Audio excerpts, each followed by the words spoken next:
Welcome students, समुत्कर्ष के इस digital platform पर आपका स्वागत है।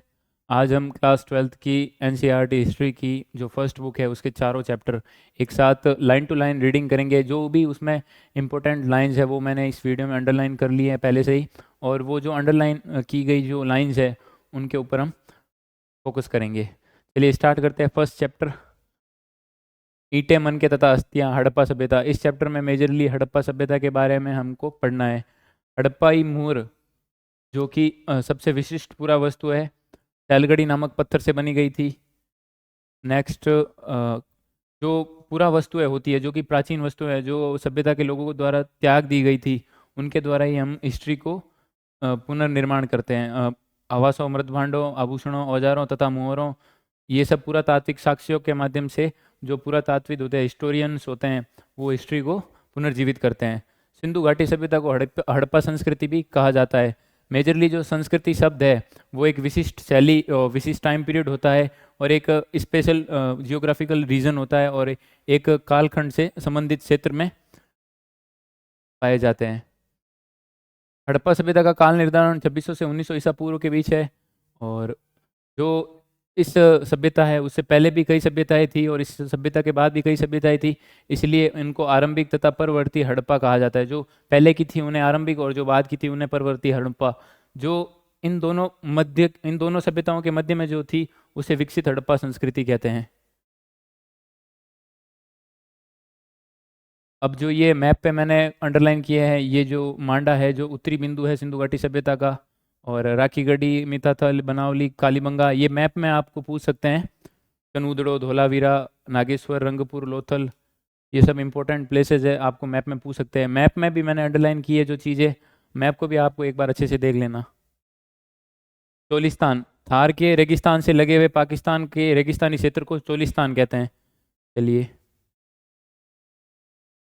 अब जहाँ से हड़प्पा सभ्यता से हमें अनाज के दाने मिले हैं, उनमें गेहूँ, जौ, चावल, सफ़ेद चना, दाल, तिल शामिल है। बाजरे के दाने गुजरात के स्थलों से प्राप्त हुए। चावल के दाने भी कम पाए गए थे। और जो भेड़ बकरी थे उनमें मवेशी, भेड़ बकरी, भैंस, सूअर, उनकी हड्डियाँ थी। वरा, हिरण और घड़ियाल की हड्डियाँ भी प्राचीन स्थलों से प्राप्त हुई। मछली और पक्षियों की हड्डियाँ भी मिली। अब इनकी जो कृषि प्रौद्योगिकी है हड़प्पा सभ्यता के लोगों की, उसके ऊपर एक बड़ा क्वेश्चन आ सकता है। उसके ऊपर चोलिस्तान के कई स्थलों से और बनावली, हरियाणा से मिट्टी से बने हल्के प्रतिरूप मिले थे। और जुते हुए खेत के साक्ष्य हमें कालीबंगा से, जो राजस्थान में है, उससे प्राप्त हुए। और अफगानिस्तान में एक सोरतुगई स्थल है, वहाँ से हमें नेहरू के अवशेष मिले हैं, जो संभवतः पुरातात्विक अनुमान लगाते हैं वहाँ पे सिंचाई की जाती थी नहरों के माध्यम से। और धोलावीरा गुजरात में मिले जलाशयों का प्रयोग संभवतः कृषि के लिए जल संचयन हेतु किया जाता, वाटर रिजर्वर के रूप में किया जाता था प्रयोग। और कई स्थलों से हमें जो चक्कियाँ मिली हैं, वो चक्कियाँ मेजरली कठोर, कंकरीले, अग्निज और बलुआ पत्थरों से बनी होती थी। और कई पुरातात्विदों ने इन्हें सालन पत्थर भी कहा, और ये श्रमिक थे वहाँ पे खुदाई कर रहे थे, इन्होंने इस अवतल चक्की को सालन पत्थर कहा। और ये जो अर्नेस्ट मैके की ये फर्दर एक्सकेवेशंस एट मोहनजोदड़ो, ये भी एमसीक्यू में आ सकता है कि भाई अर्नेस्ट मैके की कौन सी रिसर्च थी, फर्दर एक्सकेवेशन एट मोहनजोदड़ो, इसके ऊपर भी क्वेश्चन आ सकते हैं। अब चलते हैं मोहनजोदड़ो के ऊपर। हड़प्पा सभ्यता का सबसे अनूठा पहलू कौन सा था? शहरी केंद्रों का विकास, क्योंकि जो सिटीज़ थी उनका डेवलपमेंट था, वो नियोजन था, उनकी प्लानिंग थी, वो वेल सेटल थी। मोहनजोदड़ो सबसे प्रसिद्ध पूरा स्थल है। सबसे पहले खोजा गया स्थल हड़प्पा है। हड़प्पा को सबसे पहला खोजा गया, इसलिए इस संस्कृति का नाम ही हड़प्पा संस्कृति रख दिया। और सबसे फेमस इस साइट का जो प्लेस है वो है मोहनजोदड़ो।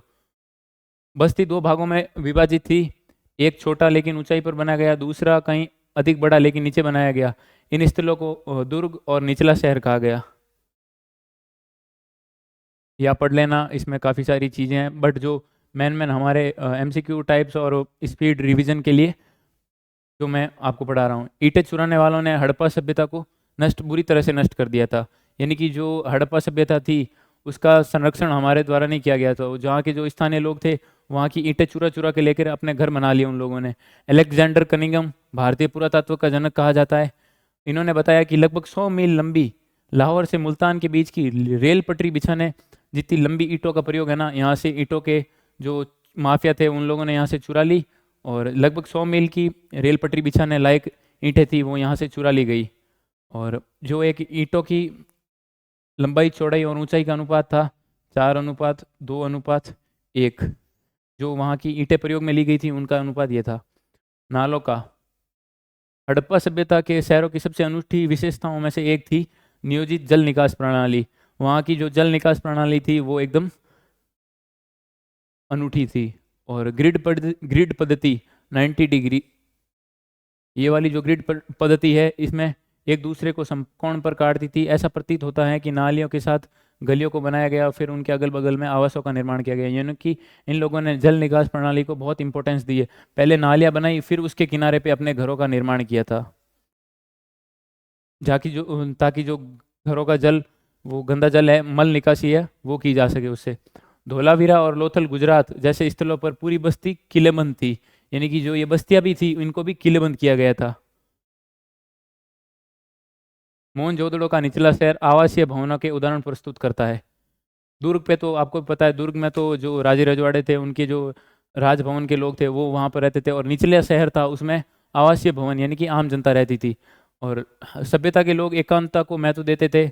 भूमि तल पर बनी दीवारों में खिड़कियां नहीं थी। जो ग्राउंड फ्लोर था वहाँ पर जो जो घर थे उन घरों में खिड़कियों का अभाव था, वहाँ पर खिड़कियां नहीं थी। और आंतरिक भाग अथवा आंगन का सीधा अवलोकन नहीं किया जा सकता, यानी कि हम एंटर हो रहे हैं यहाँ से, इस मेन गेट से, यहाँ से हम ना तो आंगन को देख सकते, ये जो आंगन होता है इसको भी नहीं देख सकते थे। और हड़प्पा सभ्यता में जो घर थे, घरों में राहगीरों के लिए जो पीने का पानी होता है उसके प्रबंधन के लिए वहाँ पर कुओं की उपलब्धता थी। लगभग 700 कुएं मोहनजोदड़ो से प्राप्त हुए थे। और अर्नेस्ट मैके साहब ने लिखा है, निश्चित रूप से ये अब तक की खोजी गई सर्वथा संपूर्ण प्राचीन प्रणाली है जो जल निष्कासन प्रणाली थी, उसके बारे में ये अर्नेस्ट मैके साहब ने कहा था। और उनकी एक और रिसर्च थी अर्ली इंडस सिविलाइजेशन।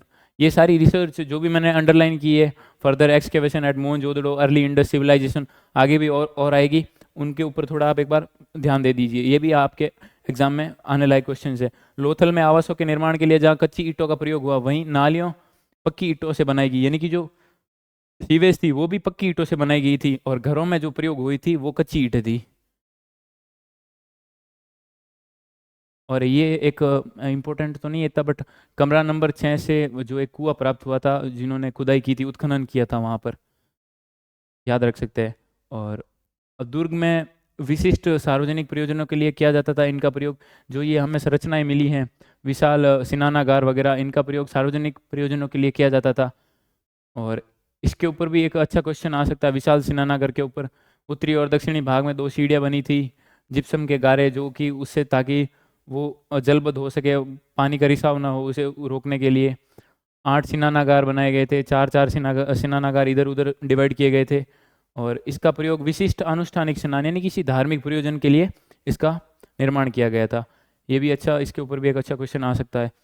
अब नेक्स्ट है समाधान के बारे में। मिस्र के विशाल पिरामिडों, जिनमें से कुछ हड़प्पा सभ्यता के समकालीन थे, यानी कि मिस्र की जो मिस्र सभ्यता है वो भी हड़प्पा सभ्यता के समकालीन थी। हड़प्पा सभ्यता में मृतकों को गर्तों में दफनाया जाता था। कभी कभी समाधान गर्त की बनावट एक दूसरे से भिन्न भिन्न थी, यानी कि किसी एक की गर्त में थोड़ा सा डिफरेंस और दूसरी की गर्त में और थोड़ा डिफरेंस। ये शो करता था कि कोई अपर स्टेटस का व्यक्ति था या कोई और था वो लोअर स्टेटस का व्यक्ति था, तो उसकी गर्त में कुछ डिफरेंस रख दिया जाता था ताकि उससे पता चल जाए कि ये भाई अपर लेवल का बंदा है और ये लोअर लेवल का बंदा है। अब ये जैस्पर, ये एक प्रकार का उपरत्न है, और मृतकों को तांबे के दर्पणों के साथ दफनाया जाता था। तांबे के दर्पण क्या, वो तो यहाँ पे ये शंख खोपड़ी थी, ये एक मिली थी, उत्खनन किया था 1980 के दशक में। वहाँ पर कब्रिस्तान में उत्खननों में हुए 3 छल्ले मिले, जैस्पर मिला, मन के मिले, सैकड़ों की संख्या में सूक्ष्म मन के आभूषण मिले, तांबे के दर्पण मिले। ये सारे दफनाए जाते थे। जो लोग मरते थे उनकी डेड बॉडी के साथ इनको भी दफना देते थे, ताकि वो सोचते थे कि ये मरने के बाद भी इन वस्तुओं का प्रयोग करेंगे। अब है विलासिता की वस्तुओं की खोज। चक्कियाँ, मृदभांड, सुइयाँ, झावा, ये जो वस्तुएं थी, ये आम लोगों की जो प्रयोग में ली जाने वाली वस्तुएं थी, ये सब जगह से मिली। हड़प्पा के सारे स्थलों से ये चीज़ें मिली है। चक्कियाँ, मृदभांड, सुइयाँ, झावा, ये सर्वत्र पाई गई हैं। और फ्योन्स इंपॉर्टेंट है, 2 नंबर का सवाल मैंने जब बोर्ड एग्जाम दिए थे उस टाइम भी आया था। घिसी हुई रेत अथवा बालू तथा रंग और चिपचिपे पदार्थ के मिश्रण को पका कर बनाया गया पदार्थ के छोटे पात्र, यानी कि एक फ्योन्स एक छोटा पात्र था। इसको ये बनाने की विधि है, घिसी हुई रेत हो या बालू रेत हो और रंग और चिपचिपे पदार्थ के मिश्रण को पका कर बनाया गया जो पात्र था उसे बोलते थे फ्योन्स। इसका प्रयोग सुगंधित द्रव्य थे उनको रखने में, यानी कि जो सेंट वगैरह थे, परफ्यूम वगैरह थे, उनको स्टोर करने के लिए इन फ्योन्स का प्रयोग किया जाता था। यह आपके यहाँ पे बताया गया है। ये आ गया फ्योन्स जो बने लघु पात्र जो संभवतः सुगंधित द्रव्यों के पात्रों के रूप में प्रयुक्त होते थे। और जो महंगी वस्तु है, आज के समय में भी सोना दुर्लभ है और उस टाइम भी सोना दुर्लभ ही था। वैसी तकनीकें नहीं थी उत्खनन की, तो सोना भी कई स्थलों से मिला है, लेकिन वो संचय यानी कि लोगों ने कहीं गाड़ के दफना के रखा था। ऐसे हर जगहों पे खुला सोना कहीं पे भी नहीं मिला लोगों को, उत्खनन किया गया तब। मोहनजोदड़ो 125 हेक्टेयर में था और चन्नूदड़ो कितने हेक्टेयर में था? ओनली 7 हेक्टेयर में था। ये पूरी तरह से शिल्प उत्पादन में संलग्न थी। चंदूदड़ो एक बस्ती थी, वहाँ पर ये पूरी तरह से शिल्प उत्पादन के लिए संलग्न थी। मन के बनाना, शंख की कटाई, धातुकर्म, मुहर निर्माण, बाट बनाना, ये सारे काम कहाँ पर होते थे? चंदूदड़ो में। अब चंदू मन को बनाने के लिए कार्निलियन जो एक सुंदर लाल रंग का होता है, जैस्पर, स्फटिक, क्वार्ट्ज, सैलखड़ी, ये तो थे पत्थरों के प्रकार। अब तांबा, कांसा, सोना जैसी धातुएं थी। शंख, फ्योन्स और पक्की मिट्टी सभी का प्रयोग मन का बनाने के लिए होता था। अब मन के तो थे चक्राकार भी हो सकते थे, बेलनाकार, गोलाकार, ढोलाकार, खंडित, किसी भी टाइप के मन के हो सकते थे। ये बताए गए थे यहाँ पे मन के। ये रहे, ये मन के बनाने के औजार थे और ये मन के। सैलघड़ी एक मुलायम पत्थर था और सैलघड़ी का भी प्रयोग मन के बनाने के लिए करता था, किया जाता था। ये एक मुलायम पत्थर था तो आसानी होती थी मन के बनाने के लिए, ये बताया गया है। चंदूदड़ो, लोथल और हाल ही में धोलावीरा से छेद करने के विशेष उपकरण मिले हैं, ये क्वेश्चन आने की संभावना भी है, ये इंपॉर्टेंट है। नागेश्वर तथा बालाकोट समुद्र तट के समीप स्थित है, ये भी इंपॉर्टेंट। दिल्ली के राष्ट्रीय संग्रहालय और लोथल के स्थानीय संग्रहालय में आप मिट्टी से बुनी पुरावस्तु है यानी कि मृत भांड आप देख सकते हैं। ये थोड़ी बहुत, कुछ नहीं, ये तो इम्पोर्टेंट नहीं है, बट आ सकता है दिल्ली के राष्ट्रीय संग्रहालय और लोथल के स्थानीय संग्रहालय से आप क्या देखने को पा सकते हैं, तो स्थानीय वो मृत भांड थे वो देख सकते हैं।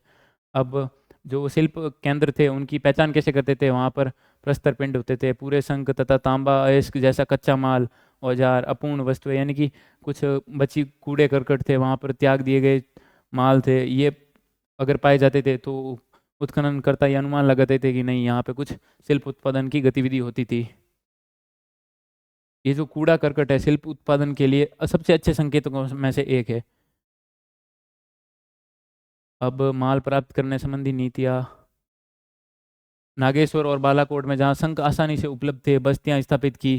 जैसे कि हमें हमें माल लाना है कहीं से, अगर वो माल जहाँ पर अच्छी डिमांडिंग में, अच्छी प्रोडक्शन में है, तो हम वहाँ पर अपनी बस्ती स्थापित कर लेंगे और वहाँ से हम किसी ट्रांसपोर्ट के थ्रू अपने जहाँ सेंटर पे माल भेजना है वहाँ पे माल भेज सकते हैं।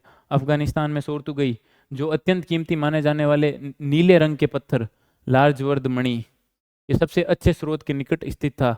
लोथल जो कार्निलियन जो गुजरात में भड़ोज में है। सैलखड़ी दक्षिणी राजस्थान तथा उत्तरी गुजरात से और धातु मेजरली राजस्थान के स्रोतों के निकट स्थित था। ये बताई गई है लार्जवर्द मणि है जो नीले रंग का है वो अफगानिस्तान में सोरतुगई से, और लोथल जो कार्निलियन के लिए जो गुजरात में भड़ोच है वहाँ से। सैलकड़ी है, सैलकड़ी पत्थर है जो राजस्थान, दक्षिणी राजस्थान और उत्तरी गुजरात से मिलता है और धातु राजस्थान से। खेतड़ी अंचल तांबे के लिए खेतड़ी, झुंझुनू राजस्थान ये भी, और दक्षिण भारत सोने के लिए पूरा हड़प्पाई पुरावस्तु ऐसे संपर्कों की संकेतक है। खेतड़ी क्षेत्र में मिले साक्ष्यों को पुरातत्वविदों ने गणेश और जोधपुर संस्कृति, इसमें भी छोटा, ये भी इम्पोर्टेंट, इस संस्कृति के विशिष्ट मृतभांड हड़प्पाई मृतभांड से भिन्न थे। यहाँ तांबे की वस्तुओं की असाधारण संपदाएं मिली। ऐसा संभव है कि इस क्षेत्र के निवासी हड़प्पा सभ्यता के लोगों को तांबा भेजते थे, क्योंकि खेतड़ी झुंझुनू में तांबा बहुतायत में मिलता है, तो अनुमान लगाते हैं कि यहाँ से हड़प्पा सभ्यता के लोगों को तांबा भेजा जाता होगा। अब ये तो मैप कुछ नहीं, इंपॉर्टेंट नहीं था। तांबा संभवतः अरब प्रायद्वीप के दक्षिण पूर्वी छोर पर स्थित ओमान से भी लाया जाता था। ओमानी तांबे और हड़प्पाई पूरा वस्तुओं दोनों में निकल के अंश मिले हैं, यानी कि जो हड़प्पाई मृतभांड थे और जो ओमान वहाँ पे खुदाई की गई वहाँ से मिले, दोनों के अंदर निकल के अंश पाए गए, तो अनुमान लगाते हैं कि जो तांबा था वो ओमान से लाया गया था।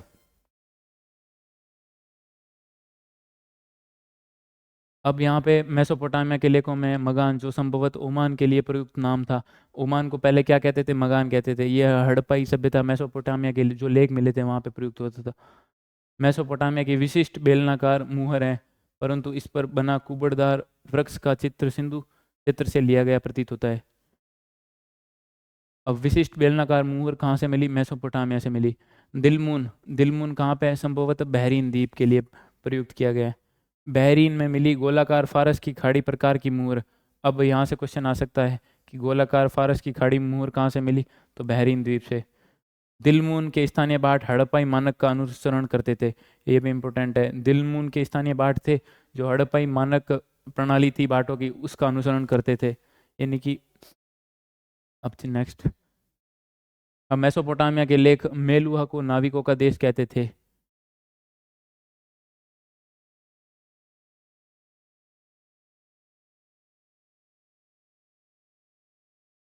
मेलुहा मतलब हड़प्पा सभ्यता। यहाँ पे नदियों का जो आवागमन था वो ज़्यादा था, इसलिए जो मेसोपोटामिया के लेख है यहाँ पे जो मेलुहा शब्द है वो हड़प्पाई क्षेत्रों के लिए प्रयुक्त हुआ है, इसलिए इसे नाविकों का देश कहते हैं। मुहर लिपि, अब हड़प्पाई लिपि है जिसे आज तक तो पढ़ा नहीं गया है, चल रही है, अनुसंधान चल रहा है। रोपड़ से मिला एक मुद्रांकन, जो मुद्रांकन मिला है वो रोपड़ से मिला है। मोहर थी स्पेशली। सबसे लंबे अभिलेख में 26 चिन्ह हैं। लिपि आज तक पढ़ी नहीं जा सकी है। ये लिपि वर्णमालीय थी। चिन्हों की संख्या कहीं अधिक है, लगभग 375 से 400 के बीच है।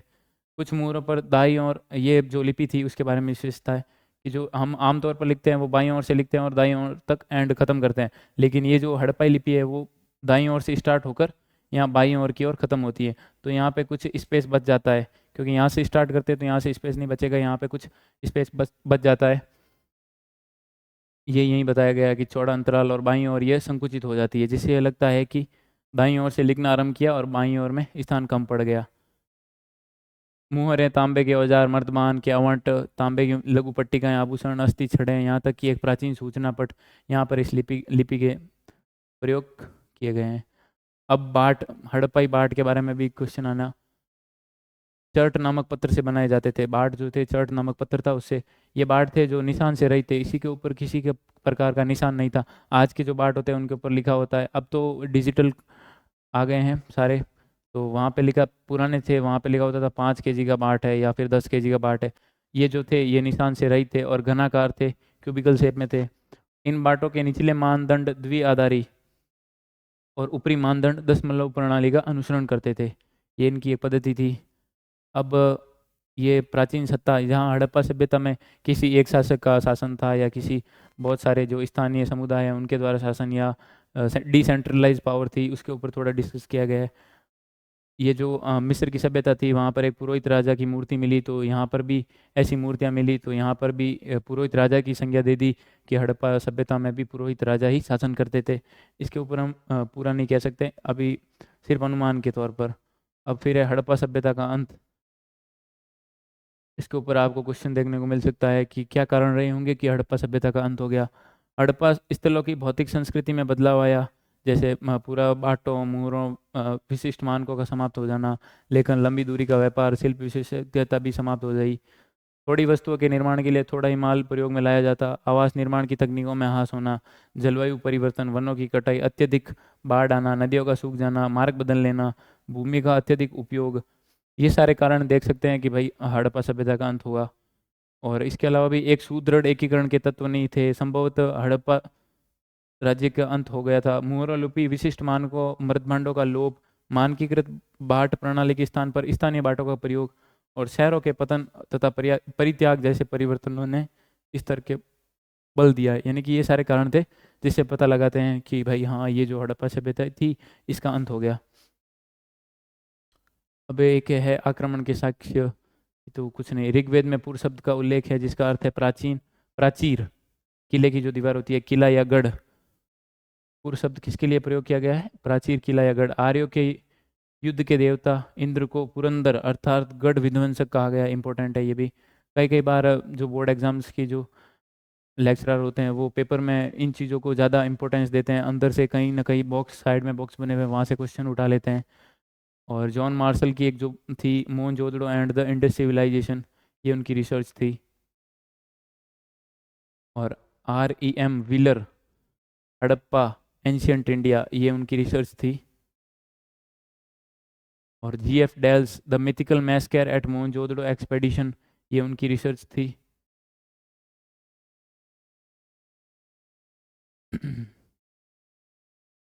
अब है हड़प्पा सभ्यता की खोज। अब हड़प्पा सभ्यता की जब खोज हुई, खुदाई हुई थी, तब किस प्रकार से कनिंघम ने किस आयामों को लेकर खुदाई की, और R.E.M. व्हीलर साहब ने किस प्रकार से उसकी खुदाई की, उनके ऊपर डिस्कस किया गया। कनिंघम ने यह सोचा कि ये कोई आरंभिक ऐतिहासिक स्थल है, पर ऐसा नहीं था। 4वीं से 7वीं शताब्दी ईस्वी के बीच उपमहाद्वीप में आए चीनी बौद्ध यात्रियों द्वारा छोड़े गए वृत्तांतों का प्रयोग किया। कनिंघम ने यह सोचा, जिन्होंने ये जो हैंसांग और फाइयान आए थे, उनके द्वारा जो उनके जो ग्रंथ थे, उनका प्रयोग करके कनिंघम साहब ने सभ्यता को 6वीं शताब्दी ईसा पूर्व के साथ जोड़ने का प्रयास किया, लेकिन उनका ये प्रयास जो तो वो असफल हो गया था। अब जब लोग एक ही स्थान पर नियमित रूप से रहते हैं, तो भूमिखंड के अनवरत उपयोग और पुनः उपयोग से आवासीय मलबों का निर्माण हो जाता है, जिन्हें टीला कहते हैं। जैसे लोग एक ही स्थल पर रहेंगे, उसका प्रयोग करेंगे, उसको छोड़ेंगे, तो फिर वो बाद में क्या कहलाएगा? टीला कहलाएगा। दयाराम साहनी जैसे पुरातत्वविदों ने 1921 थी, वर्ष 1921 में दयाराम साहनी ने हड़प्पा में मुहरें खोजी, और राखलदास बनर्जी ने हड़प्पा से मिली मुहरों के समान मुहरें मोहनजोदड़ो से खोज निकाली। ये कब निकाली थी? 1922 में। 1921 में दयाराम साहनी ने हड़प्पा से, और 22 में बनर्जी साहब ने मोहनजोदड़ो से मुहरें खोज निकाली। और 1924 इंपॉर्टेंट है, भारतीय पुरातत्व सर्वेक्षण के डायरेक्टर जनरल जॉन मार्शल ने पूरे विश्व के सामने यह कहा कि सिंधु घाटी में एक नवीन सभ्यता की खोज की घोषणा की। S.N. Rao the story of Indian archaeology में लिखते हैं कि मार्शल ने भारत को जहाँ पाया उससे 3000 वर्ष पीछे छोड़ा। यानी कि जो हड़प्पा सभ्यता का कालक्रम है 2600 से 1900 ईसा पूर्व, लगभग 3000 साल हो गए, तो पीछे छोड़ दिया। ये बात किसने कही थी? S.N. राव ने the story of Indian archaeology में। जॉन मार्शल का कार्यकाल वास्तव में भारतीय पुरातत्व एक व्यापक परिवर्तन का काल था। पुरातत्वविद थे जो पेशेवर पुरातत्व, यानी कि जो उनकी पीढ़ी थी वो भी पुरातत्वविदों का ही कार्य कर रही थी। यूनान तथा क्रेट में अपने कार्यों का अनुभव भी लाए। इससे पहले ये जो अंग्रेज ऑफिसर्स थे, ASI के डायरेक्टर, ये कहीं ना कहीं पहले किसी देशों में उन्होंने उत्खनन किया था। इन्होंने कहाँ क्या किया था? यूनान और क्रीट में किया था, और फिर यहाँ इंडिया में एक्सकेवेशन किया, तो इनका जो एक्सपीरियंस था वो इंडिया में भी मिला इनको। 1944 में ASI के डायरेक्टर जनरल बने थे R.E.M. व्हीलर। व्हीलर सेना के पूर्व ब्रिगेडियर थे, तो उन्होंने एक्सकेवेशन में एक सैनिक परिशुद्धता का समावेश किया। जो एक ऑफिसर होता है, उसकी सोच को एक्सकेवेशन में डाला। R.E.M. व्हीलर साहब की एक रिसर्च थी my archaeological mission to India and Pakistan, important. ये 5-6 R.E.M. Wheeler, S.N. राव और जॉन मार्शल, अर्नेस्ट मैके साहब की जितनी भी रिसर्च है इनकी जो ये है, वो आप एक बार ज़रूर याद कर लें।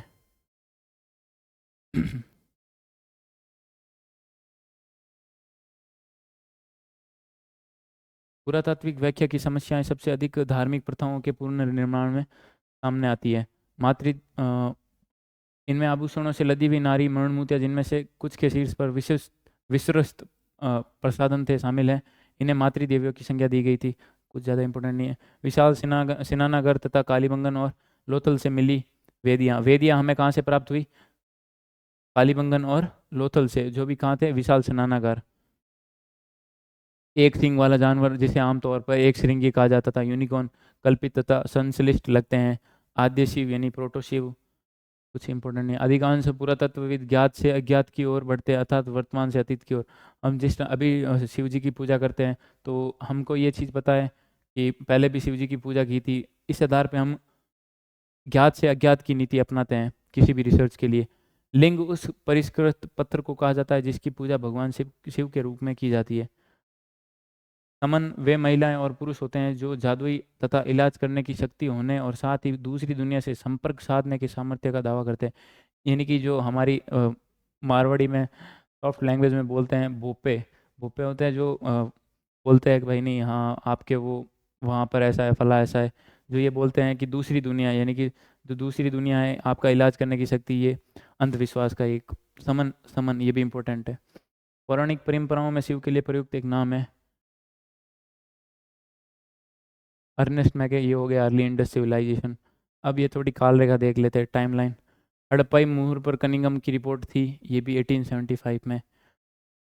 अब ये टाइमलाइन तो इतनी इम्पोर्टेंट नहीं है, बट लोथल में खुदाई किसने की थी? एस आर राव में। अगर आपको वहाँ पे मिल सकता है मैच मैच करने के लिए कि भाई लोथल में किसने की थी, बहावलपुर में किसने की थी, कालीबंगा में किसने की थी, धोलावीरा में किसने की थी, ये आपको मैच करने के लिए दे सकते हैं।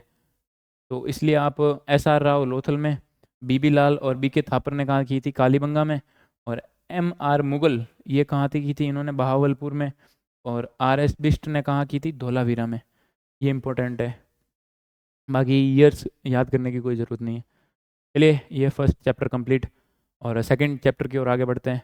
राजा, किसान और नगर, आरंभिक राज्य और अर्थव्यवस्था, 600 ईसा पूर्व से 600 ईस्वी की तक। चलिए स्टार्ट करते हैं। हम ज़्यादातर जो मैन अंडरलाइन की गई है मेरी लाइनें, उन्हीं के ऊपर फोकस करेंगे।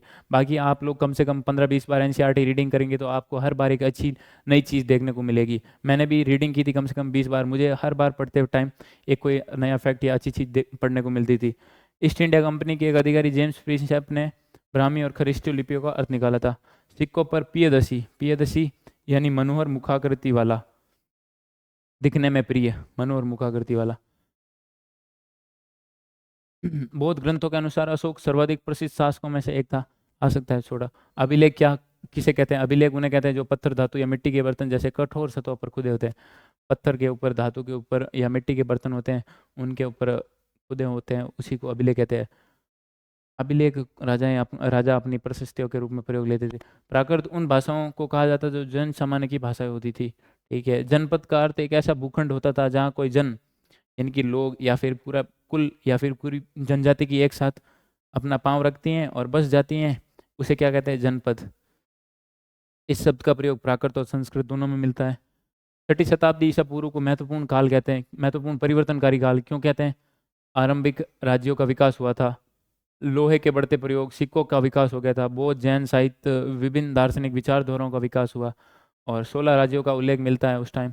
16 महाजनपद कह सकते हैं, जो वजी, मगध, कुरु, कौशल, पांचाल, गांधार, अवंती जैसे नाम, ये जो 16 महाजनपद हैं उनमें से अधिकांश महाजनपदों पर राजा का शासन होता था, लेकिन गण और संघ नाम से प्रसिद्ध राज्यों में कई लोगों का समूह होता था, जैसे आलोगार्गी शासन, जो 11th क्लास में आपने पढ़ा होगा।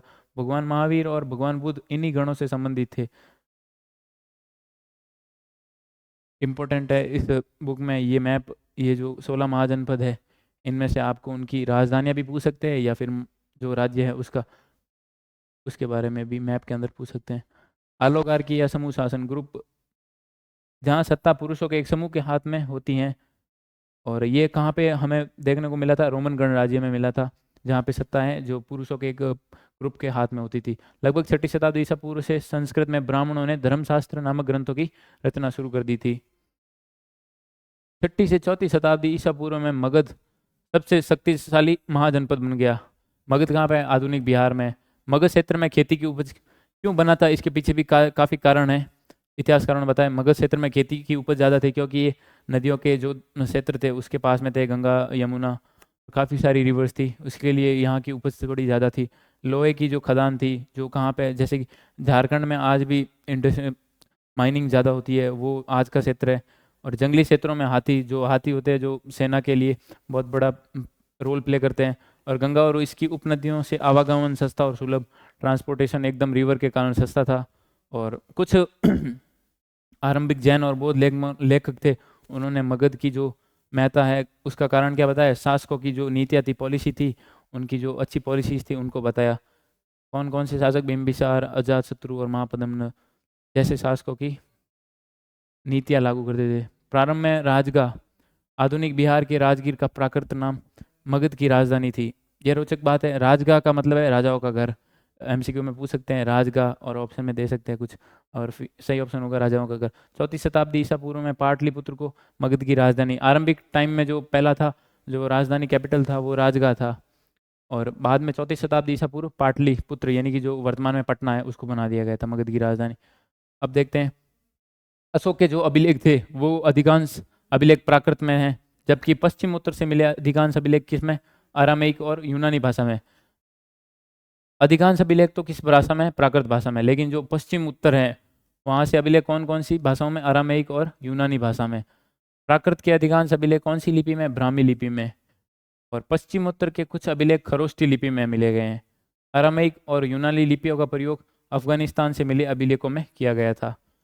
अशोक ने जिन्हें आरंभिक भारत का चंद्रगुप्त मौर्य का पुत्र था अशोक, जिन्हें आरंभिक भारत का सर्वप्रसिद्ध शासक माना गया था। अब इतिहासकार इतिहास की पुनर्रचना के लिए कौन कौन से प्रयोग लेते हैं। स्रोत जो पुरातात्विक प्रमाण है, विशेष स्पेशली मूर्तिकला होती है, वो समकालीन रचनाएं यानी कि जो भी कवि लेखक थे उनकी रचनाओं को भी वो अपने रिसर्च के अंदर शामिल करते हैं। चंद्रगुप्त मौर्य के दरबार में आए मेगस्थनीज, उसने अपनी बुक लिखी थी इंडिका, उसका भी प्रयोग किया गया था। और उसके अलावा अर्थशास्त्र जो उस समय कौटिल्य ने की थी, उसका दूसरा नाम चाणक्य, या जो चंद्रगुप्त के मंत्री थे विष्णुगुप्त भी थे उनका नाम। पत्थरों और स्तंभों पर मिले लेख अशोक के अभिलेख प्राय सबसे मूल्यवान स्रोत माने जाते हैं, यानी कि इतिहास के पुनर्निर्माण में अभिलेख भी एक बहुत बड़ा रोल प्ले करते हैं। अशोक पहला सम्राट था जिसने अपने अधिकारियों और प्रजा को संदेश प्राकृतिक पत्रों पॉलिश किए हुए स्तंभों पर लिखवाए थे। अशोक ने अपने अभिलेखों के माध्यम से धम्म का प्रचार किया था। धम्म ही एक उसकी पॉलिसी थी। उसमें क्या था, बड़ों के प्रति आदर, सन्यासियों और ब्राह्मणों के प्रति उदारता, सेवकों और दासों के साथ उदार व्यवहार, दूसरों के धर्मों और परंपराओं का भी आदर शामिल था, यानी कि सहिष्णु नीति थी उसकी। मौर्य साम्राज्य के 5 प्रमुख राजनीतिक केंद्र थे। मौर्य साम्राज्य के 5 प्रमुख राजनीतिक केंद्र थे। कैपिटल थी उसकी पाटलिपुत्र, और 4 प्रोविंशियल सेंटर कौन कौन से थे, प्रांतीय केंद्र, तक्षशिला, उज्जैनी, तोसली और सुवर्णगिरी, इंपॉर्टेंट। और अब है अशोक के अभिलेखों का वितरण, ये भी मैप इंपॉर्टेंट है। रुमनदेही है, काफ़ी सारे इसमें इंपॉर्टेंट है। अब यहाँ पे दिया गया है महाशिलालेख कौन कौन से, लघु शिलालेख कौन कौन से, स्तंभ अभिलेख कौन कौन से। महाशिलालेख ये ट्राइंगल का, स्क्वायर का और सर्कल का, ये भी इंपॉर्टेंट है। यहाँ से भी मैपिंग के क्वेश्चन आ सकते हैं। एक बार आप जो महत्वपूर्ण है, रुमनदेही हो गया, टोपरा हो गया, मेरठ हो गया, मेरठ हो गया, भाबरू, सांची, मास्की, उदयगोलम, नित्तूर, ब्रह्मगिरी, ये इंपॉर्टेंट नहीं था, शिशुपालगढ़, और बाकी ये हो चुका है। सारनाथ इंपॉर्टेंट हो गए, कौशाम्बी, कैसाराम, ये सारे बिहार के अंदर थे। तक्षशिला और उज्जैनी दोनों लंबी दूरी वाले महत्वपूर्ण व्यापार मार्ग पर स्थित थे। तक्षशिला नॉर्थ में हो गया, उज्जैनी थोड़ा साउथ में आ जाता है। और सुवर्णगिरी अर्थात सोने के पहाड़ कर्नाटक में सोने की खदान के लिए उपयोगी थे। सुवर्णगिरी कर्नाटक में।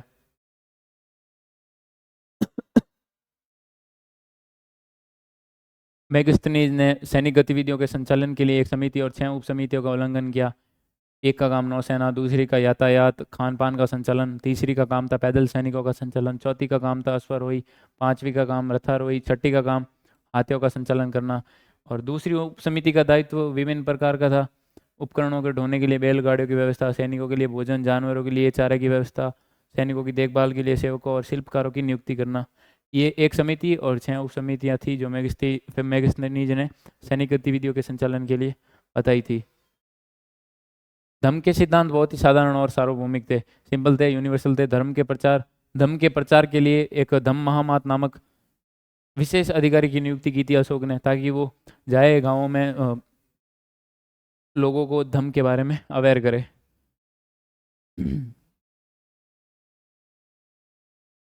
अब ये थोड़ा एक फैक्ट है, यूनानी स्रोतों के अनुसार मौर्य सम्राट के पास 6 लाख पैदल सैनिक, 30,000 घुड़सवार, 9,000 हाथी थे। लेकिन ये बट अतिशोक्ति है यार, इतने तो यार उस टाइम अब क्या पता, अनुमान लगा सकते। अब एक आया हुआ टर्म आई हुई है तमिलकम, अर्थात तमिलनाडु, आंध्र प्रदेश और केरल के कुछ हिस्से, इस क्षेत्र को क्या बोलते हैं, तमिलकम। यहाँ पे सरदार और सरदारी। सरदार शक्तिशाली व्यक्ति होता था जिसका पद वंशानुगत भी हो सकता था या नहीं भी हो सकता था। समर्थक उसके खानदान के लोग ही होते थे। विशेष अनुष्ठान का संचालन ये इसके कार्य थे। युद्ध के समय नेतृत्व करना, विवादों को सुलझाना, मध्यस्थता की भूमिका निभाना। वह अपने अधीन लोगों से भेंट लेता है। बेसिकली जो गांव में पंच होते हैं वही उसी टाइप से जो साउथ इंडिया है तमिलकम में, वहाँ पे सरदार या सरदारी जो भी थी व्यवस्था वो थी। सरदारी में सामान्यतः कोई स्थायी सेना या अधिकारी नहीं होते हैं। अब पंच अपनी स्थायी सेना नहीं रखते हैं और ना ही उनके कोई अधिकारी होते हैं, वो खुद ही अपने डिसीजन लेते हैं, खुद ही डिस्प्यूट्स को सॉल्व करते हैं, वो खुद ही एक बड़ा रोल प्ले करते हैं। मध्य और पश्चिम भारत के क्षेत्रों पर शासन करने वाले सातवाहन लगभग द्वितीय शताब्दी ईसा पूर्व से द्वितीय शताब्दी ईस्वी तक, और पश्चिमोत्तर और पश्चिम में शासन करने वाले मध्य एशियाई मूल के शक शासक शामिल थे। ये बताया गया शक कहाँ से थे और सातवाहन कहाँ से थे।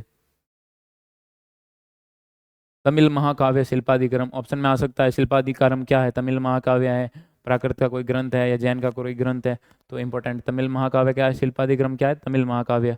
मध्य एशिया से लेकर पश्चिमोत्तर भारत तक शासन करने वाले कुषाण शासकों ने लगभग प्रथम शताब्दी ईसा पूर्व से प्रथम शताब्दी ईस्वी तक शासन किया था। और ये लोग जो चीनी थे, चीनी शासक थे, वो अपने नाम के आगे स्वर्ग पुत्र लगाते थे, उनसे इंस्पायर होकर कुषाण शासक थे, इन्होंने अपने आगे देवपुत्र नाम लगाया, उसी के ऊपर मैंने हाईलाइट किया गया था। कुषाण स्वयं को देवतुल्य प्रस्तुत करना चाहते थे, इसलिए उन्होंने देवपुत्र, ये चीनी शासकों से प्रेरित हुए होंगे जो स्वयं को स्वर्ग पुत्र कहते थे। उत्तर प्रदेश में मथुरा के पास माठ एक देव स्थान पर कुषाण शासकों की विशालकाय मूर्तियां पाई गई थी। ये आ सकता है कि भाई विशालकाय मूर्तियां कुषाण शासकों की कहाँ से मिली थी? मथुरा के माठ के पास एक देव स्थान था, वहां से। गुप्त शासकों का इतिहास साहित्य, सिक्कों, अभिलेखों की सहायता से लिखा गया है। साथ ही कवियों द्वारा अपने राजा या स्वामी के लिए लिखी गई प्रशस्तियां, प्रयाग प्रशस्ति फेमस है। इलाहाबाद स्तंभ अभिलेख के नाम से प्रसिद्ध प्रयाग प्रशस्ति की रचना हरिसेन ने की थी, जो स्वयं गुप्त सम्राटों के संभवतः सबसे शक्तिशाली सम्राट समुद्रगुप्त के राजकवि थे, जिन्होंने इसकी रचना संस्कृत में की थी। ये प्रयाग प्रशस्ति है जो समुद्रगुप्त के बारे में उसकी थोड़ी प्रशंसा की हुई है। कुछ नहीं, ये तो इम्पोर्टेंट नहीं है। इंद्र वर्षा के देव, बट एक बार देख लेना, इंद्र को वर्षा का देव, कुबेर इतना तो पता ही है धन का देव, वरुण है जो समुद्र देव है, और यम है जो मृत्यु देव है। आजकल पेपर का पैटर्न ही पूरा चेंज हो चुका है।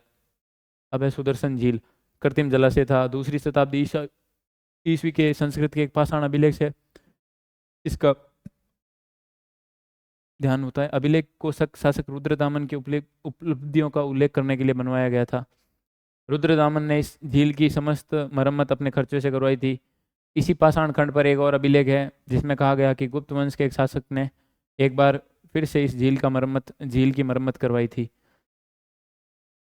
गदतिंदु क्या है? गदतिंदु एक नामक की एक जातक कहानी है। इसमें बताया गया है कि एक राजा था, वो कुटिल था, वो अपनी प्रजा का बिल्कुल ध्यान नहीं रखता था, तो प्रजा उसके बारे में क्या क्या विचार रखती थी उसके बारे में ये पढ़ लेना आप थोड़ा बहुत। उपज बढ़ाने का एक तरीका था हल का प्रचलन। खेतों में हल करेंगे, हल से अच्छी खेतों की जुताई होगी तो सनलाइट अच्छी आएगी, तो मिट्टी की जो उर्वरता है वो बढ़ेगी। 6ठी शताब्दी ईसा पूर्व से ही गंगा और कावेरी की घाटियों में उर्वर कच्छारी क्षेत्रों में फैल गया था। भारी वर्षा होती थी, लोहे के फाल वाले हलों के माध्यम से उर्वर भूमि की जुताई की जाने लगी। ये जो हल थे, ये हल थे, इन हलों का प्रयोग किया जाता था। ये लोहे के फाल इनके आगे होते थे। तो गंगा की घाटी में धान की रोपाई की वजह से उपज में भारी वृद्धि हुई। हालांकि किसानों को इसके लिए कमर तोड़ मेहनत करनी पड़ती थी। बिल्कुल ऑब्वियस है, वहाँ पे आज के समय में कोई ट्रैक्टर वगैरह तो थे नहीं, वहाँ पे लोगों को हाथों से जुताई करनी होती थी, तो कमर तोड़ मेहनत तो बिल्कुल सही बात है। पंजाब और राजस्थान जैसी अर्ध शुष्क जमीन वाले क्षेत्रों में लोहे के फाल वाले हल का प्रयोग 20वीं सदी में शुरू हुआ। अभी राजस्थान और जो पंजाब है, यहाँ पे जो हल है वो कब 20वीं सदी में अभी लेटेस्ट शुरू हुआ है। पूर्वोत्तर और मध्य पर्वतीय क्षेत्रों में रहते थे, उन्होंने खेती के लिए कुदाल का प्रयोग किया। हल वहाँ पे चलाने मुश्किल है क्योंकि बैलों के पीछे हल जोतना, पहाड़ों के उबड़ खाबड़ जगहें थी, तो वहाँ पे कुदाली का प्रयोग किया जाता है, वो हाथ में लेकर उससे खुदाई की जाती थी। उपज बढ़ाने का एक और तरीका था कुओं, तालाबों, कहीं कहीं नहरों के माध्यम से सिंचाई करना। व्यक्तिगत लोग और कृषक समुदाय ने मिलकर सिंचाई के साधन निर्मित किए। आज भी करते हैं लोग व्यक्तिगत तौर पर तालाबों को, नहरों जैसे सिंचाई साधन निर्मित करने वाले लोग या तो राजा थे या कोई डोमिनेंट लोग थे जिन्होंने इन कामों का उल्लेख अभिलेखों में भी करवाया। मनुस्मृति आरंभिक भारत का सबसे प्रसिद्ध विधि ग्रंथ है, इंपॉर्टेंट है, संस्कृत भाषा में ये लिखा गया है और दूसरी शताब्दी ईसा पूर्व से दूसरी शताब्दी ईस्वी के बीच लिखा गया है, इंपॉर्टेंट। पाली भाषा में गृहपति शब्द का प्रयोग छोटे किसानों और जमींदारों के लिए किया गया है। बड़े बड़े जमींदार और ग्राम प्रधान शक्तिशाली माने जाते थे, प्राय किसानों पर नियंत्रण रखते थे। ग्राम प्रधान का पद प्राय वंशानुगत होता था। आरंभिक तमिल संगम साहित्य में भी गांवों में रहने वाले विभिन्न वर्गों का उल्लेख मिलता है। किसमें मिलता है? आरंभिक तमिल संगम साहित्य में।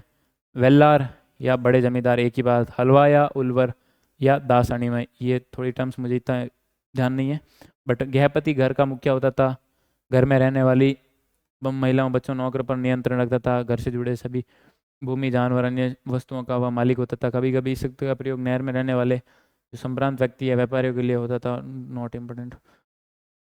हर्ष चरित्र संस्कृत में लिखी गई कन्नौज के शासक हर्षवर्धन की जीवनी है। इसके लेखक बाणभट्ट लगभग 7वीं शताब्दी ईस्वी हर्षवर्धन के राजकवि थे। किसने लिखी थी हर्षचरित? बाणभट्ट ने। किसके लिए? हर्षवर्धन के लिए। किस भाषा में लिखी थी? संस्कृत में। और कौन थे हर्षवर्धन के राजकवि?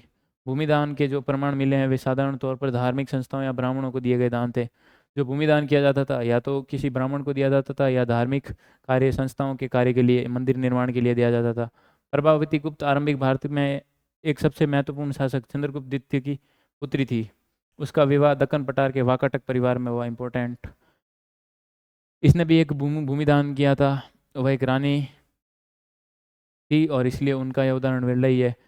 बेसिकली महिलाओं को किसी भी संपत्ति के ऊपर अधिकार नहीं था, लेकिन उन्होंने भूमि दान किया क्योंकि वो एक रानी थी, तो वो अपना स्टेटस मेंटेन करने के लिए उन्होंने भूमि दान किया था। हर स्थान पर समान रूप से लागू नहीं किया जा सकता है। जो धर्मशास्त्र है उनके जो रूल है वो हर जगह पर एक समान तो लागू हो नहीं सकते, क्योंकि अलग अलग रीजन में अलग अलग उनके लोकल रूल्स रहते हैं, अलग अलग उनके लोकल नॉर्म्स रहते हैं। भूमिदान शासक वंश द्वारा कृषि को नए क्षेत्र में प्रोत्साहित करने की रणनीति थी। भाई अब इतिहासकार सोचते हैं कि भाई भूमिदान क्यों किया होगा। भूमिदान करने के कुछ रीजन हो सकते हैं, तो कुछ रीजन क्या हो सकते हैं कि भाई कृषि को नए क्षेत्रों में प्रोत्साहित करने की उनकी रणनीति हो सकती है। भूमिदान से दुर्बल होते हुए राजनीतिक प्रभुत्व की संकेत मिलता है, अर्थात राजा का शासन सामंतों पर दुर्बल होने लगता है। यानी कि राजा अपने सामंतों पर नियंत्रण नहीं रख पा रहा है, तो फिर धीरे धीरे भूमिदान कर रहा है क्योंकि उसकी सत्ता कमजोर होती जा रही है। उन्होंने भूमिदान के माध्यम से अपने समर्थक जुटाने के प्रारंभ कर दिए। समर्थक सामंत छूट रहे हैं, सामंत है जो धीरे धीरे उनको भूमिदान करेंगे तो वो उनके समर्थक बन जाएंगे। राजा स्वयं को उत्कृष्ट स्तर के मानव यानी कि भलाई के लिए, स्टेट के वेलफेयर के लिए भूमिदान कर रहा है, यानी कि उत्कृष्ट उत्कृष्ट स्तर का मानव है उसके रूप में प्रदर्शित करना, या उनका नियंत्रण ढीला होता जा रहा है। ये सारे कारण बताए। प्रभावती गुप्त आचार्य चनाल स्वामी को दान किया था उन्होंने। ये उस दंगुन गांव का नाम था, ये गांव उन्होंने भूमि दान किया था। अब ये इंपॉर्टेंट है। अग्रहार उस भूभाग को कहते हैं जो ब्राह्मणों को दान किया जाता है। ब्राह्मणों से भूमि कर अन्य प्रकार के कर वसूले नहीं जाते थे। ब्राह्मणों को स्वयं स्थानीय लोगों से कर लेने की अधिकार था। और ये जो चनाल स्वामी को दान किया गया था, ये किसने लिखा था? ये चक्रदास ने लिखा था। पाटलिपुत्र 4वीं शताब्दी ईसा पूर्व तक आते आते यह मौर्य साम्राज्य की राजधानी एशिया की सबसे बड़े नगरों में से एक बन गई, लेकिन बाद में इसका महत्व कम होता गया। और चीनी यात्री वैनसांग जो हर्षवर्धन के समय में आया था और इसने इस नगर को एक खंडर में बदला। वो यहाँ पे जब आया था पाटलिपुत्र, तब इसको इसको एक खंडर के रूप में मिला था और यहाँ पर जनसंख्या भी कम थी। पाटलिपुत्र जैसे कुछ नगर नदी मार्ग के किनारे थे और उज्जैनी जैसे अन्य नगर भूतल मार्गों के किनारे बसे थे। पुहार जैसे समुद्र तट पर था और मथुरा जैसे अनेक शहर व्यावसायिक, सांस्कृतिक और राजनीतिक गतिविधि के जीवंत केंद्र थे। ये बताया गया जो नगर थे वो किस किस स्थल पर बसे हुए हैं। पाटलिपुत्र, उज्जैनी, पुहार, मथुरा। मैप के लिए बहुत इंपॉर्टेंट है। पुहार, मथुरा, उज्जैनी, पाटलिपुत्र। उत्कृष्ट श्रेणी के मिट्टी के कटोरे और थालियां मिलती हैं जिन पर चमकदार कलई चढ़ी होती है, यानी कि उनके ऊपर पॉलिश की हुई होती हैं। उन्हें उत्तरी कृष्ण मार्जित पात्र कहते हैं। संभवतः इनका प्रयोग अमीर लोग ही करते थे। अच्छा है कि उनके ऊपर पॉलिश होती थी, या सोने की या चांदी की, जो भी वहाँ की धातु थी, तो वो तो सिंपल है, अमीर लोग ही करेंगे। 2वीं शताब्दी ईसा पूर्व आते आते हमें कई नगरों में छोटे दानात्मक अभिलेख भी प्राप्त होते हैं। छोटे छोटे नगर थे, वहाँ पे भी लोग अपने अपने दान देते थे, वहाँ पे भी दानात्मक अभिलेख मिलते हैं। स्वर्णकार धर्म की पत्नी नागपिया ने इसे एक धार्मिक स्थल में स्थापित किया। मथुरा से मूली एक मूर्ति है। ये मूर्ति है। स्वर्णकार कौन है? सोने वाला काम करता है, जो धर्म की पत्नी नागपिया ने मंदिर में धार्मिक स्थल में स्थापित किया। इतना इंपॉर्टेंट नहीं है। अब महत्वपूर्ण ये मैपिंग के लिए पुहार मैंने बोला था इंपॉर्टेंट है। विदिशा भी इंपॉर्टेंट है। कौशाम्बी, वाराणसी, श्रावस्ती, कन्नौज, मथुरा, उज्जैनी, वैशाली, पाटलिपुत्र, राजगीर इम्पोर्टेंट। कभी कभी उत्पादकों और व्यापारियों के संघ का भी उल्लेख मिलता है जिन्हें श्रेणी कहा गया। ये श्रेणियाँ संभवतः पहले कच्चे माल को खरीदती है, फिर उन्हें सामान तैयार कर बाजार में बेच देती हैं। शिल्पकारों ने नगर में रहने वाले संभ्रांत लोगों की बढ़ती मांग को पूरा करने के लिए कई प्रकार के लोहे उपकरणों का प्रयोग किया। छोड़ो। यूनानी समुद्र यात्री द्वारा रचित पेरिप्लस ऑफ एरिथ्रियन सी, जो कब रचा गया था? प्रथम शताब्दी ईसा पूर्व ईसवी सॉरी। तमिलनाडु के कोडुमनाल में बहुमूल्य और कम मूल्यवान पत्थरों से बनाए जाने वाले मूंगों के उद्योग के पुरातात्विक साक्ष्य मिलते हैं। मूंगों के उद्योग के पुरातात्विक साक्ष्य कहाँ से मिलते हैं? कोडुमनाल, तमिलनाडु के कोडुमनाल से मिलते हैं। इंपॉर्टेंट है, ये जो बॉक्स के अंदर होते हैं वो सवाल थोड़े इंपॉर्टेंट है। तमिल भाषा में मत सथुवन और प्राकृत में सतवा और सेट्टी के नाम से प्रसिद्ध सफल व्यापारी बड़े धनी हो जाते थे। ये तमिल भाषा में जो सफल व्यापारी होते हैं उनको मत्सुवन कहते हैं, प्राकृत में वही सतवा या सेट्टी कहते हैं। रोमन साम्राज्य में काली मिर्च जैसे मसालों, कपड़ों की जड़ी बूटी की भारी मांग थी। अरब सागर के रास्ते भूमध्य क्षेत्रों तक पहुंचाया जाता था। चांदी और तांबे के आहत सिक्के पंचमार्ग यानी कि प्रेस किए जाते थे। छठी शताब्दी ईसा पूर्व सबसे पहले ढाले गए और प्रयोग में आए। तांबे के आहत सिक्के कब आए? चांदी और तांबे के छठी शताब्दी ईसा पूर्व सबसे पहले आए थे। शासकों की प्रतिमा और नाम के साथ सबसे पहले सिक्के इंडो यूनानी शासक थे, उन्होंने जारी किए थे। हिंद यूनानी शासक जिन्होंने द्वितीय शताब्दी ईसा पूर्व में उपमहाद्वीप के उत्तर पश्चिमी क्षेत्र पर नियंत्रण स्थापित किया था। हालांकि सोने के सिक्के सबसे बड़े पैमाने पर प्रथम शताब्दी ईस्वी में कुषाण शासकों ने जारी किए थे। जो रोमन सम्राटों के और ईरान के पार्थियन शासक थे उनके सिक्कों के बिल्कुल समान थे, एकदम इक्वली थे। पेरिप्लस यूनानी भाषा शब्द है जिसका अर्थ है समुद्री यात्रा, और एरिथ्रियन का यूनानी भाषा में लाल सागर को कहते हैं। पंजाब और हरियाणा जैसे क्षेत्रों के युद्ध कबायली गणराज्यों ने भी सिक्के जारी किए थे और बहुत बड़े लेवल पे जारी किए थे। हजारों की संख्या में मिले हैं जिनसे योद्धाओं की व्यापार में रुचि। सिक्के ज़्यादा मिलते हैं तो ऑब्वियस है उन्होंने ट्रेड में ज़्यादा पार्टिसिपेशन किया होगा, तभी उनके सिक्के बहुत ज़्यादा जगहों पर मिले हैं। सोने के सबसे भव्य सिक्कों में कुछ गुप्त शासकों ने जारी किए। सोना अति उत्तम का था। छठी शताब्दी ईस्वी से सोने के सिक्के मिलने कम हो गए और आर्थिक संकट पैदा हो गया। इतिहासकार इसे लेकर मतभेद है। इतिहासकारों ने सोचा सिक्के कम क्यों हो गए, कुछ बोलते हैं आर्थिक संकट है, ये थोड़ा उनका अनुमान है। रोमन साम्राज्य के पतन के बाद दूरवर्ती व्यापार में कमी आई। आहत शब्द से ही स्पष्ट है कि इन सिक्कों को प्रतीकों को आहत करके बनाया जाता है, यानी कि उनको प्रेस किया जाता था, पंच करके उन सिक्कों को बनाया जाता था। कोई डिज़ाइन थी, जैसे आजकल मेहंदी की डिज़ाइन होती है, लड़कियां जाती है वहाँ पे अपना प्रेस करवाती है, जो भी मेहंदी की डिज़ाइन होती है उसी प्रकार के ये जो डिज़ाइन थी उसको प्रेस किया जाता था गरम गरम किसी भी धातु पर यहाँ पर। आधुनिक भारतीय भाषाओं में प्रयुक्त लगभग सभी लिपियों की मूल लिपि कौन सी है? ब्राह्मी लिपि है। इंपॉर्टेंट है। जेम्स प्रिंस अपने अशोककालीन ब्राह्मी लिपि का 1838 में अर्थ निकाल लिया। देवानाम प्रिय मतलब देवताओं का प्रिय, और प्रियदर्शी यानी दिखने में सुंदर यानी मनोहर मुखाकृति वाला। हिंद यूनानी शासक कौन था? मेनाडर। इन्होंने शासकों के नाम और प्रतिमा के साथ सबसे पहले सिक्के जारी किए थे। Important line.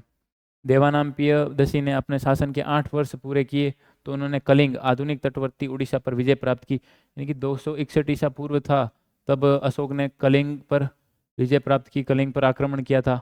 इसके बाद कई लाख लोग मारे गए तो फिर अशोक का हृदय द्रवित हो गया। फिर उन्होंने धमकी नीति अपना ली, सारा ग्रह जो राज दरबार था उसको त्याग दिया।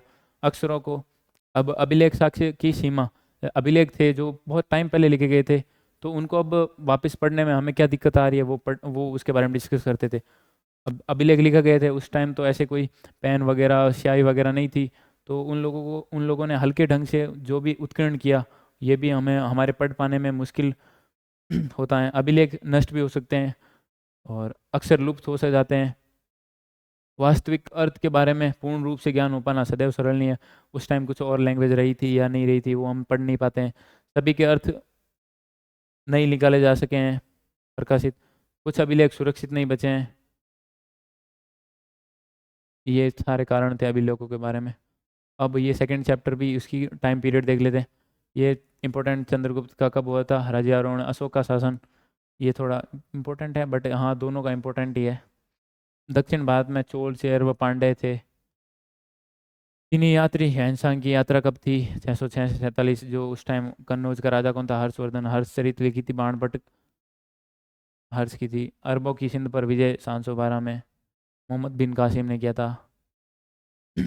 अब ये यहाँ से important, Bengal Asiatic Society 1784, James Prinsep द्वारा अशोक की ब्राह्मी लिपि का अर्थ 1838 के अंदर, इंपॉर्टेंट। और डीसी सरकार ने Indian epigraphy and Indian epigraphical glossary प्रकाशित की थी, इंपॉर्टेंट।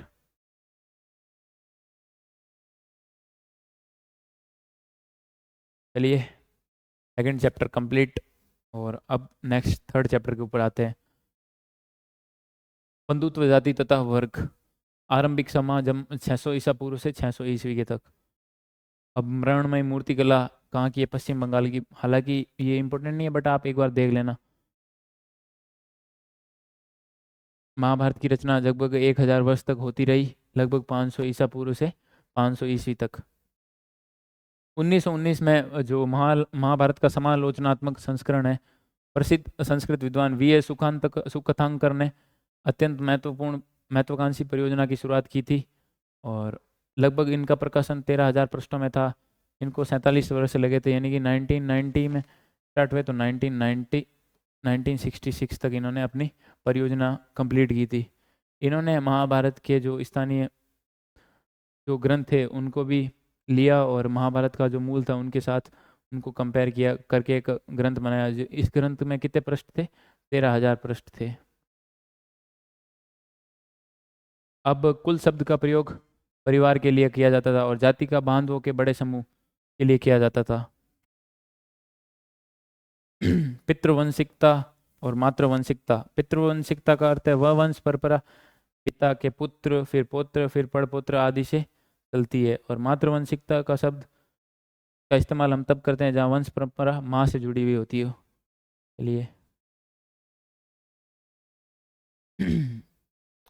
ये भी मैप इम्पोर्टेंट है।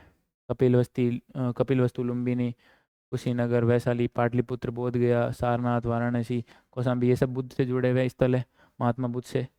ये भी इम्पोर्टेंट है। इंद्र शौर्य, युद्ध और वर्षा के एक प्रमुख देवता थे। अब एक कोई नहीं, एक मंत्र है, इम्पोर्टेंट नहीं इतना। महाभारत का जो प्रथम अध्याय कौन सा है? आदि पर्वन। अब विवाह के जो प्रकार हैं उसके बारे में बताया गया है। अंतर्विवाह, बहिर्विवाह, बहुपत्नी और बहुपति प्रथा। अंतर्विवाह में वैवाहिक संबंध है जो समूह के मध्य ही होते हैं। यह समूह एक गोत्र या एक कुल अथवा एक जाति या फिर एक ही स्थान पर बसने वाले लोगों का हो सकता है। और बहिर्विवाह गोत्र से बाहर विवाह करने को कहते हैं। और बहुपत्नी प्रथा में एक पुरुष की अनेक पत्नियां होती हैं, ये एक सामाजिक परिपाटी। और बहुपति प्रथा में एक स्त्री के अनेक पति होने की पद्धति है। ये इंपॉर्टेंट है, जो अंतर्विवाह, बहिर्विवाह, बहुपत्नी और बहुपति प्रथा। अब बताया गया विवाह के 8 प्रकार। मनुस्मृति में विवाह के कितने 8 प्रकार बताए गए हैं? इंपॉर्टेंट है, 8 प्रकार बताए गए। जो पहले के 4 हैं वो तो अच्छे बताए गए हैं, जो लास्ट के 4 हैं उनको खराब बताया गया है। 500 ईसा पूर्व से इन मानदंडों का संकलन धर्मसूत्र व धर्मशास्त्र नामक संस्कृत ग्रंथों में किया गया। मनुस्मृति थी जिसका संकलन लगभग 200 ईसा पूर्व से 200 ईस्वी के मध्य किया गया था। क्षेत्रीय विभिन्नता और संचार की बाधाओं की वजह से ब्राह्मणों का प्रभाव सार्वभौमिक कदापि नहीं था। धर्मसूत्र और धर्मशास्त्र विवाह के 8 प्रकारों की अपनी स्वीकृति देते हैं। पहले 4 उत्तम और अंतिम 4 निंदित थे। बताया गया है स्त्री का गोत्र, प्रत्येक गोत्र एक वैदिक ऋषि के नाम पर होता था। और गोत्रों के 2 नियम महत्वपूर्ण थे। इंपॉर्टेंट सवाल है। विवाह के पश्चात स्त्रियों को पिता के स्थान पर पति की गोत्र का माना उनका लगता था, और एक ही गोत्र के सदस्य आपस में विवाह नहीं कर सकते थे। और यहाँ पे बताया गया बृहदारण्यक उपनिषद में, जो आरंभिक उपनिषदों में से एक है, आचार्य और शिष्यों की उत्तरोत्तर पीढ़ियों की सूचियां मिलती है जिसमें कई लोगों को उनके मातृ नामों से निर्दिष्ट किया गया है। किस उपनिषद में मातृ नाम से निर्दिष्ट किया गया है? बृहदारण्यक उपनिषद से। इंपॉर्टेंट है ये भी चीज। सातवां राजा बहुपत्नी प्रथा को मानने वाले थे, अर्थात एक से ज्यादा पत्नी, एक आदमी की कहीं ज्यादा पत्नियां होती थी तो वो थी बहुपत्नी प्रथा। सातवां राजाओं को उनके मातृ नाम से चिन्हित किया जाता था। लेकिन भले उनका नाम मातृ नाम से निर्दिष्ट करते थे, लेकिन उनमें जो उत्तराधिकार था उसके अंदर पितृवंशिकता का नियम लागू किया जाता था। सत्ता थी जो पिता से पुत्र उस प्रकार डिवाइडेड थी। अब धर्मशास्त्रों में वर्गों के लिए क्या क्या जीविका थी, उनके कार्य क्या क्या होते थे?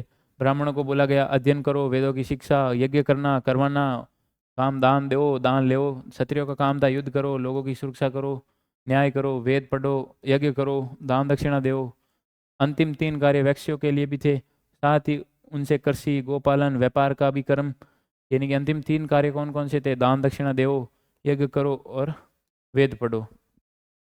और शूद्रों के लिए मात्र एक ही जीविका थी, ये जो तीन वर्ग थे उनकी सेवा करो। ब्राह्मणों ने काफ़ी अच्छी पॉलिसी बनाई थी।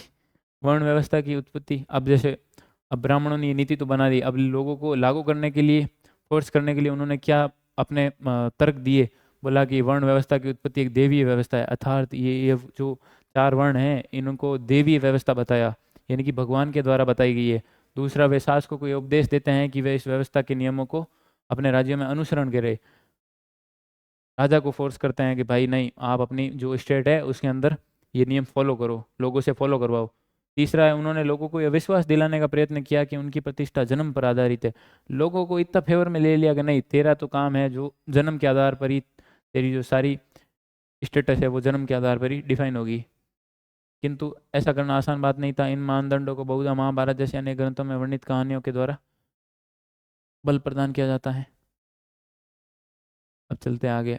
अपनी मान्यता को प्रमाणित करने के लिए बहुधा ब्राह्मण बहुधा ऋग्वेद के पुरुष सूक्त मंत्र का उद्धृत करते हैं, यानी कि देवीय व्यवस्था है। अब देवीय व्यवस्था लोगों को कैसे बताएंगे?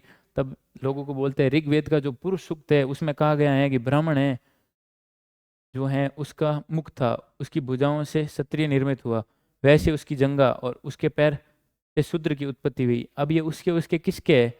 ब्रह्मा के भाई मुख है, उससे तो किसका जन्म हुआ? ब्राह्मण से हुआ। ब्रह्मा की जो भुजाएं हैं उससे किसका जन्म हुआ? क्षत्रियों का। ब्रह्मा की जो जंघाएं हैं उसका किसका हुआ? वैश्य का। ब्रह्मा की जो पैर हैं उससे किसका जन्म हुआ? शूद्रों की उत्पत्ति हुई। और इस प्रकार लोगों को इन्फ्लुएंस करने के लिए उन्होंने बोल दिया कि भाई ये ऋग्वेद है, उसका पुरुष सूक्त ग्रंथ, पुरुष सूक्त मंत्र ये उद्धृत करते हैं। इंपॉर्टेंट है यहाँ से भी कि भाई कौन सा ऋग्वेद का जो सूक्त है, पुरुष सूक्त मंत्र।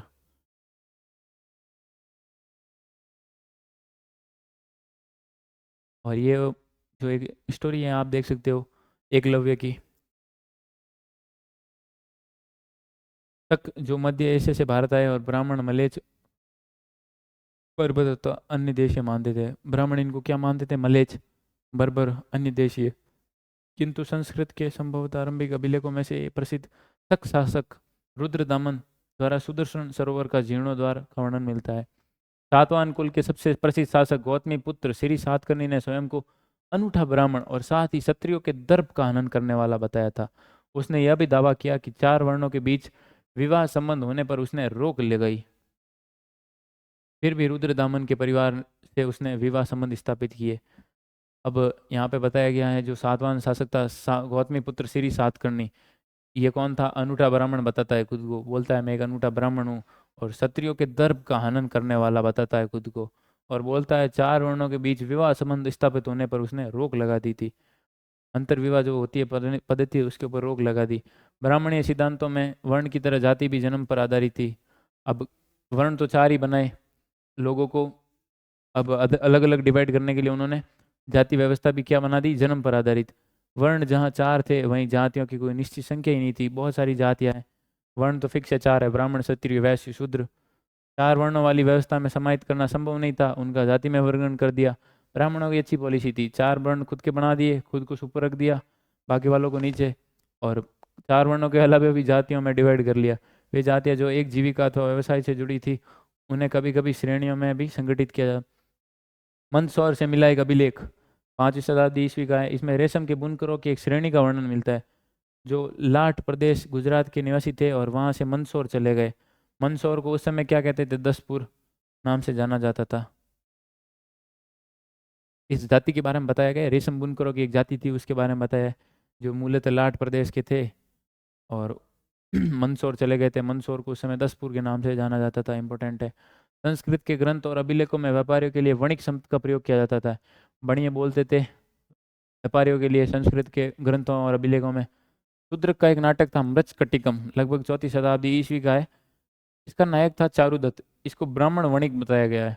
आमतौर पर बोला गया कि भाई ये किसका कर्म है? भाई वैश्यों का जो काम है वो क्या है? व्यापारी का काम है। लेकिन नहीं, यहाँ पे जो वणिक का काम है किसने किया? ब्राह्मण ने किया है।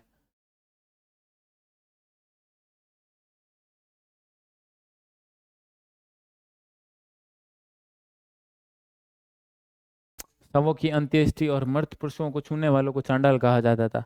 मनुस्मृति में बताया गया है। उन्हें वर्ण व्यवस्था वाले समाज से सबसे निम्न कोटि में, समाज की जो सबसे लोएस्ट कोटि थी उसे क्या कहते थे? चांडाल कहते थे। काम क्या था? शवों की जो अंत्येष्टि होती है और मृत पशुओं को, इधर उधर से डेड बॉडी होती है, उनको फेंकने का काम कौन करते थे? चांडाल करते थे। इनको सबसे निम्न कोटि में रखा। चांडालों को स्पर्श, यहाँ तक कि उन्हें देखना भी अपवित्रकारी मानते थे। समाज में लोग, उन्होंने ऐसी व्यवस्था बना दी कि चांडालों का अगर दर्शन भी हो जाते थे, लोग उसको अपवित्र मानते थे। छूना तो दूर, उनका देखना भी नहीं चाहते थे लोग। मनुस्मृति में चांडालों के कर्तव्यों की एक सूची मिलती है, एक लिस्ट बना दी गई। गांव के बाहर रहो, फेंके हुए बर्तनों का इस्तेमाल करो, मरे हुए लोगों के वस्त्र पहनो, लोगों के आभूषण, लोहे के आभूषण पहनते थे। रात्र में वो गांव और नगरों में चल फिर नहीं सकते थे। दिन में तो छोड़ो, रात में भी गांव में फिरने नहीं देते लोगों को, इन चांडालों को।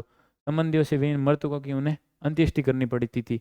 वधिक के रूप में भी कार्य करना पड़ता था। लोगों की डेड बॉडी जलाओ, फेंके हुए बर्तन, गांव के बाहर रहो, मरे हुए लोगों के वस्त्र पहनो, लोहे के आभूषण पहनो, रात में भी बाहर नहीं लिखो। तो इनकी ज़िंदगी का आप अनुमान लगा सकते हो उस टाइम किस लेवल पर भेदभाव था इनके साथ।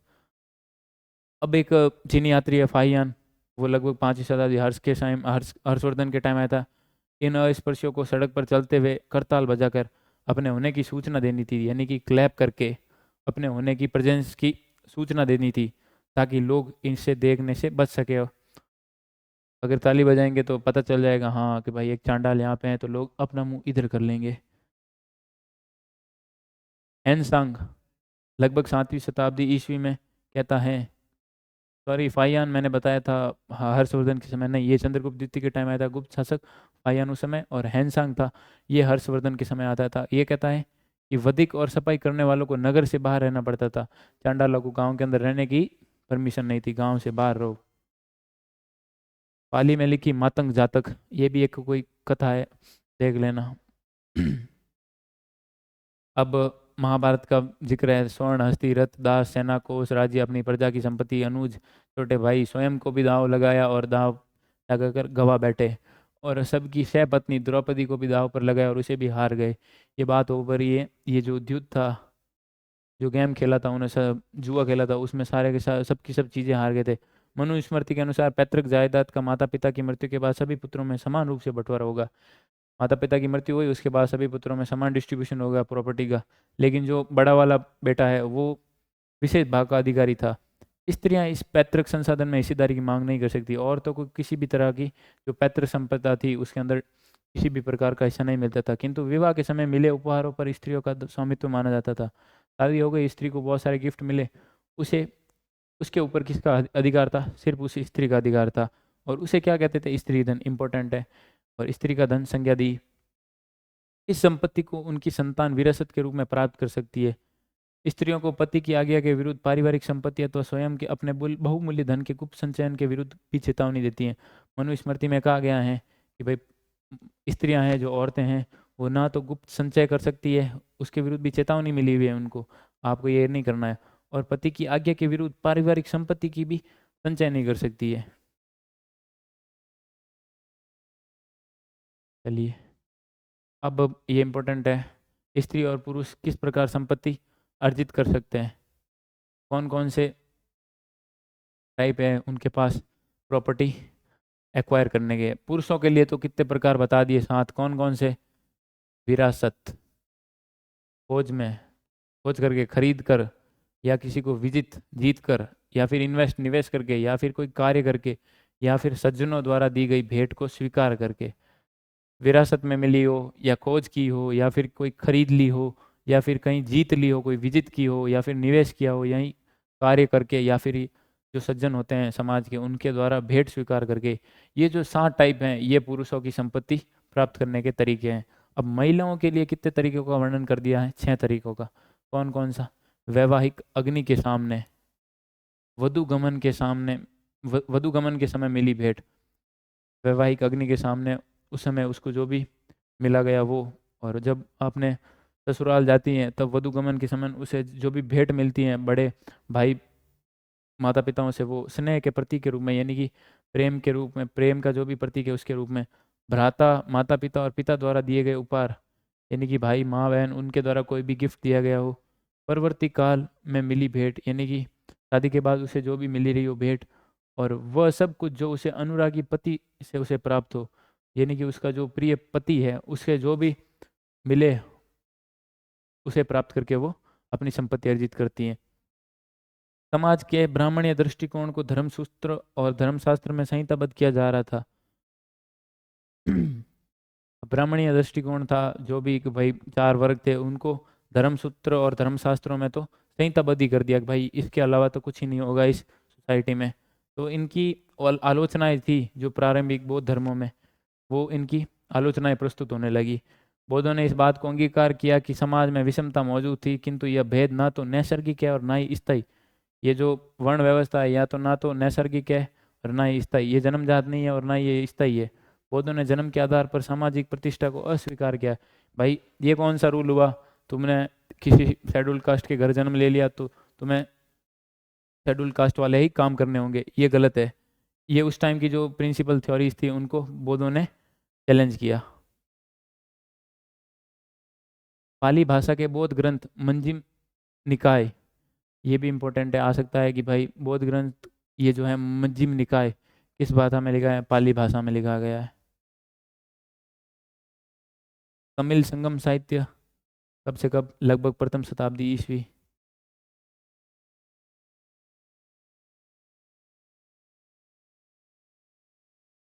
Next next next. अब इतिहासकार और महाभारत। अब इतिहासकार किसी ग्रंथ का विश्लेषण करते समय अनेक पहलुओं पर विचार करते हैं। इस बात का परीक्षण करते हैं कि ग्रंथ की भाषा क्या रही है, किस भाषा में लिखा गया है, आम लोगों द्वारा बोली गई फिर संस्कृत जो विशिष्ट रूप से पुरोहित लोग ही बोलते थे। और इतिहासकार ग्रंथ के प्रकार पर भी ध्यान देते हैं। क्या यह ग्रंथ मंत्र के रूप में जो अनुष्ठानकर्ताओं द्वारा पढ़ा जाता हो या उच्चरित किया जाता हो, या कथा के रूप में है जिन्हें लोग पढ़ या सुन सकते थे, या दिलचस्प होने पर दोबारा सुनाया जा सकता था। इसके अलावा लेखक के बारे में भी जानने का प्रयास करता था इतिहासकार। श्रोताओं का भी इतिहास का परीक्षण करते थे, भाई उस टाइम की जो श्रोता थी वो किस तरह का डिमांड कर रही थी सब विषय के बारे में। इतिहासकार ग्रंथ के संभावित संकलन और रचना काल, या टाइम पीरियड के दौरान इस ग्रंथ का निर्माण रचना हुई थी, उसकी रचना भूमि का भी विश्लेषण करते हैं। ये प्रकार है, ये जो टाइप्स हैं वो किसी ग्रंथ की रचना के लिए इतिहासकार परीक्षण करते हैं। ग्रंथ की विषय वस्तु को 2 मुख्य शीर्षकों आख्यान और उपदेशात्मक के अंतर्गत रखे जाते हैं। आख्यान में कहानियों का संग्रह और उपदेशात्मक भाग में सामाजिक आचार विचार के मानदंडों का चित्रण है। आख्यान में कौन सी है, क्या चीज़ है, कहानियाँ हैं, और उपदेशात्मक अंग में क्या है, सामाजिक आचार व्यवहार, सोशल नॉर्म्स है, उसके बारे में डिस्कस किया गया है, जो भी मानदंड है उनके। महाभारत वस्तुतः एक भाग में नाटकीय कथानक है जिसमें उपदेशात्मक अंग भाग में जोड़ा गया है। महाभारत का सबसे महत्वपूर्ण उपदेशात्मक अंग कौन सा है, भगवत गीता, इंपॉर्टेंट। परंपरा के अनुसार वेद व्यास ने इस ग्रंथ को श्री गणेश को लिखवाया, यानी कि जो इसकी रचना थी, लिखा गया था महाभारत, उसे किसने लिखा था, भगवान श्री गणेश ने। महाभारत के फारसी अनुवाद क्या था, रजमनामा, रजमनामा। इसका अर्थ हो गया युद्धों की पुस्तक। क्या हो गया, युद्धों की पुस्तक। रजमनामा का हिंदी अनुवाद है युद्धों की पुस्तक। संभवतः मूल गथा के रचयिता भाट सारथी थे जिन्हें सूत कहा जाता था। ये क्षत्रिय योद्धाओं के साथ युद्ध में जाते थे। आज भी जो चारण भाट सूत थे वो, जैसे कि पृथ्वीराज चौहान के समय चंद बरदाई थे जो उत्तरायण के युद्ध में उनके साथ गए थे, वो सारी उनकी गतिविधियां थी उनको संहिताबद्ध करके लिखा, और उनकी विजय और उपलब्धियों के बारे में कविताएं लिखते थे, युद्ध क्षेत्र में जाते थे। 5वीं शताब्दी ईसा पूर्व से ब्राह्मणों ने इस कथा परंपरा पर अपना अधिकार कर लिया और इसे लिखा। पहले सब चारणों या भाट सारथी या सूत के द्वारा लिखा जाता था, बट धीरे धीरे ब्राह्मणों ने इसके ऊपर अधिकार कर लिया। अपने प्रारंभिक रूप में संभवतः महाभारत 10,000 श्लोकों से भी कम रहा होगा, लेकिन अब बढ़कर कितने लाख हो गया, 1 लाख श्लोकों वाला हो गया। साहित्यिक परंपरा में इस बृहत रचना के रचयिता कौन है? ऋषि वेद व्यास माने जाते हैं। साहित्यिक परंपरा में महाभारत के रचयिता कौन हो गए? महर्षि वेद व्यास। पुरातत्ववेत्ता बीबीलाल ने मेरठ जिले के हस्तिनापुर नामक एक गांव में उत्खनन किया। बीबीलाल को यहाँ आबादी के 5 स्तरों के साक्ष्य मिले। इंपॉर्टेंट था है नहीं, बीबीलाल ने बस उत्खनन किया। हस्तिनापुर के बारे में चीज़ें बताई गई है। महाभारत के आदि पर्वन में समुद्र की भांति भरा हुआ है, सैकड़ों प्रासादों से संकुलित, बड़े बड़े महलों से बना है। सिंहदार और तोरण कंगूरों के सगुन बादलों की तरह घुमड़ रहे हैं। बड़े बड़े कंगूरे हैं महलों के, इंद्र की नगरी के समान शोभायमान है। भगवान इंद्र की नगरी के समान शोभायमान है। महाभारत की सबसे चुनौतीपूर्ण उपकथा द्रौपदी से पांडवों के विवाह की है। यह बहुपति विवाह का उदाहरण है। अब द्रौपदी का विवाह उसकी एक कथा है। राजा जो द्रुपद थे, द्रौपदी के पिता, उन्होंने एक आयोजन किया था कि भाई एक जो तीर था, उस तीर अगर जो भी निशाने पे लगाएगा, द्रौपदी का विवाह उसके साथ। अर्जुन ने वो तीर निशाना साध लिया, अर्जुन ने विवाह किया द्रौपदी के साथ। और कुंती के सामने जब अपनी माता के सामने द्रौपदी को लेके गया, तब द्रौपदी ने बिना देखे ही बोल दिया कि चलो इस उपहार को तुम पांचों भाई आपस में बांट लो। तब कुंती ने जब मुड़ के देखा, तब पता चला अरे ये मैंने क्या कर दिया। उसे गलती का एहसास हुआ। वो अर्जुन की पत्नी थी। फिर युधिष्ठिर ने एक सुझाव दिया कि नहीं, द्रौपदी है, हम पांचों की, पांडवों की सहपत्नी बन सकती है। और फिर द्रुपद नाराज हो गए। द्रुपद जो द्रौपदी के पिता है वो नाराज नाराज हो गए। तो फिर उसे कई तर्क दिए गए कि एक औरत थी जिसने भगवान शिव को प्रसन्न करने के लिए 5 बार आराधना की, तो उसे 5 पति मिले। ये बताया गया है कि भाई स्त्री ने द्रौपदी के रूप में जन्म लिया और शिव की उनकी प्रार्थना की, और संतुष्ट होकर विवाह ने द्रौपदी इस द्रुपद को सहमति प्रदान की थी।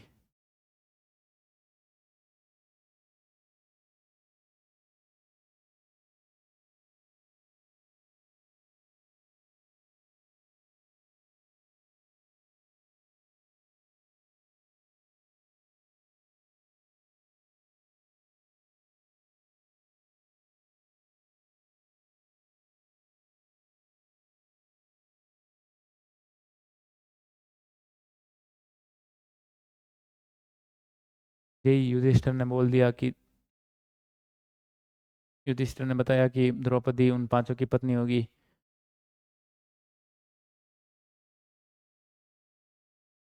वर्तमान इतिहासकारों का यह सुझाव है कि, छोड़ो ये तो कुछ नहीं। अब ये जो बहुपति प्रथा है वो आज भी हिमालय क्षेत्र में प्रचलन है, उस समय भी थी और आज भी है। अब बताया गया महाभारत एक गतिशील ग्रंथ है। आरंभ में उसके अंदर 10,000 श्लोक थे, लेकिन अब वर्तमान में 1 लाख श्लोक से भी अधिक हो गया है। यहाँ बताया गया है अपनी लघु कथा जिसका शीर्षक कुंती और निषादी, माँ श्वेता देवी, इनकी ये रचना है।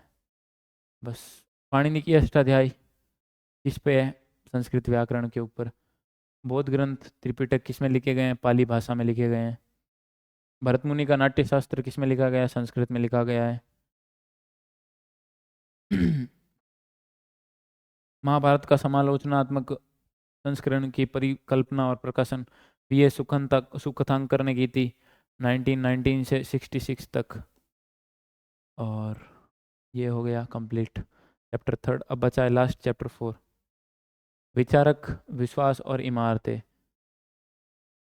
इसके ऊपर सांची के स्तूप के बारे में, मंदिरों के बारे में, बौद्ध और जैन धर्म की शिक्षाओं के बारे में आपको डिस्कस करना है। सांची कनखेड़ा भोपाल से 20 मील उत्तर पूर्व की तरफ एक पहाड़ी की तलहटी में बसे गांव को, ये उसने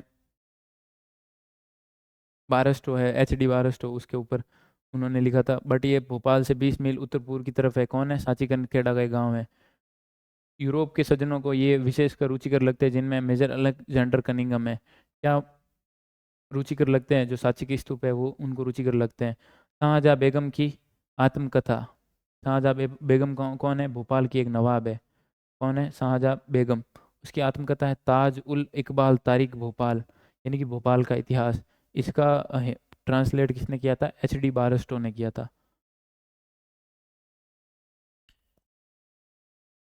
अब ये जो सांची की स्तूप है, इसको अंग्रेज़ों ने यहाँ से ले जाने का प्रयास भी किया था। शाहजहाँ से मैं इस बेगम से इसकी अनुमति भी मांगी, लेकिन नहीं, बेगम ने उनको प्लास्टर की प्रतिकृति देके उनको मूर्ख बना दिया है। सीधी भाषा में उनको इतना पता नहीं था, उन्हें संतुष्ट कर दिया कि नहीं आप ये लेके चले जाओ, इसे यहीं रहने दो। शाहजहाँ बेगम और उनकी उत्तराधिकारी सुल्तान जहाँ बेगम ने इस प्राचीन स्थल के रखरखाव के लिए धन का अनुदान दिया। जॉन मार्शल ने सांची पर लिखे अपने महत्वपूर्ण ग्रंथों को सुल्तान जहाँ को समर्पित किया। सुल्तान जहाँ बेगम ने वहाँ पर एक संग्रहालय और अतिथिशाला बनाने के लिए अनुदान दिया। ये बताया गया अंग्रेजों दोनों को एक बड़ी सावधानी पूर्वक बनेगी प्लास्टिक प्रतिकृतियां दे दी, उनको राजी कर दिया, डबोड़ बना दिया। ईसा पूर्व प्रथम सहस्त्राब्दी का काल विश्व इतिहास में एक महत्वपूर्ण मोड़ माना जाता है। इस काल में ईरान में जरथुस्त्र, चीन में खुंगत्सी, यूनान में सुकरात, प्लेटो, अरस्तु, भारत में महावीर, बुद्ध और कई अन्य चिंतकों का उद्भव हुआ। जीवन के रहस्यों को समझने का प्रयास किया, साथ साथ इंसानों और इस व्यवस्था के बीच रिश्तों को समझने की कोशिश कर रहे थे। यही वह समय था जब गंगा घाटी में नए राज्य और शहर उभर रहे थे, 16 महाजनपद बन रहे थे, सामाजिक उद्भव एवं आर्थिक जीवन में कई तरह के बदलाव आ रहे थे, लोग अपने जीवन में बदलाव करे। ऋग्वेद अग्नि, इंद्र, सोम आदि कई देवताओं की स्तुति का संग्रह है। ऋग्वेद में कौन कौन से देव है? अग्निदेव, इंद्रदेव, सोमदेव, इन देवताओं की स्तुति का संग्रह। इनका उच्चारण क्यों किया जाता था? यज्ञों के समय लोग मवेशी, बेटों, स्वास्थ्य, लंबी आयु के आदि के लिए प्रार्थना करते थे। लोग यज्ञ क्यों करते थे? मवेशियों की प्राप्ति के लिए, बेटे के स्वास्थ्य के लिए, लंबी आयु के लिए प्रार्थना करते थे। शुरू शुरू में यज्ञ सामूहिक रूप से होते थे, बाद में कुछ यज्ञ घर के मालिक द्वारा किए जाते थे। ये जो राजसूय और अश्वमेध यज्ञ हैं, ये यज्ञ सरदार और राजा द्वारा किया जाते थे, ब्राह्मण पुरोहित इनको करवाते थे। और अब ये अग्नि की देवता इतना इम्पोर्टेंट नहीं है। समकालीन बौद्ध ग्रंथों में हमें 64 संप्रदायों या चिंतन परंपराओं का उल्लेख मिलता है। यानी कि बौद्ध धर्म जिस समय प्रचलन में था, उस टाइम उसके साथ साथ 64 अलग संप्रदाय भी प्रचलन में थे। शिक्षक एक जगह से दूसरी जगह घूम घूम कर दर्शन या विश्व के विषय में अपनी समझ को लेकर एक दूसरे से, सामान्य लोगों से तर्क वितर्क करते थे। बौद्ध धर्म के धर्म ज्ञाता, अलग अलग धर्म के ज्ञाता अलग अलग आपस में तर्क करते थे।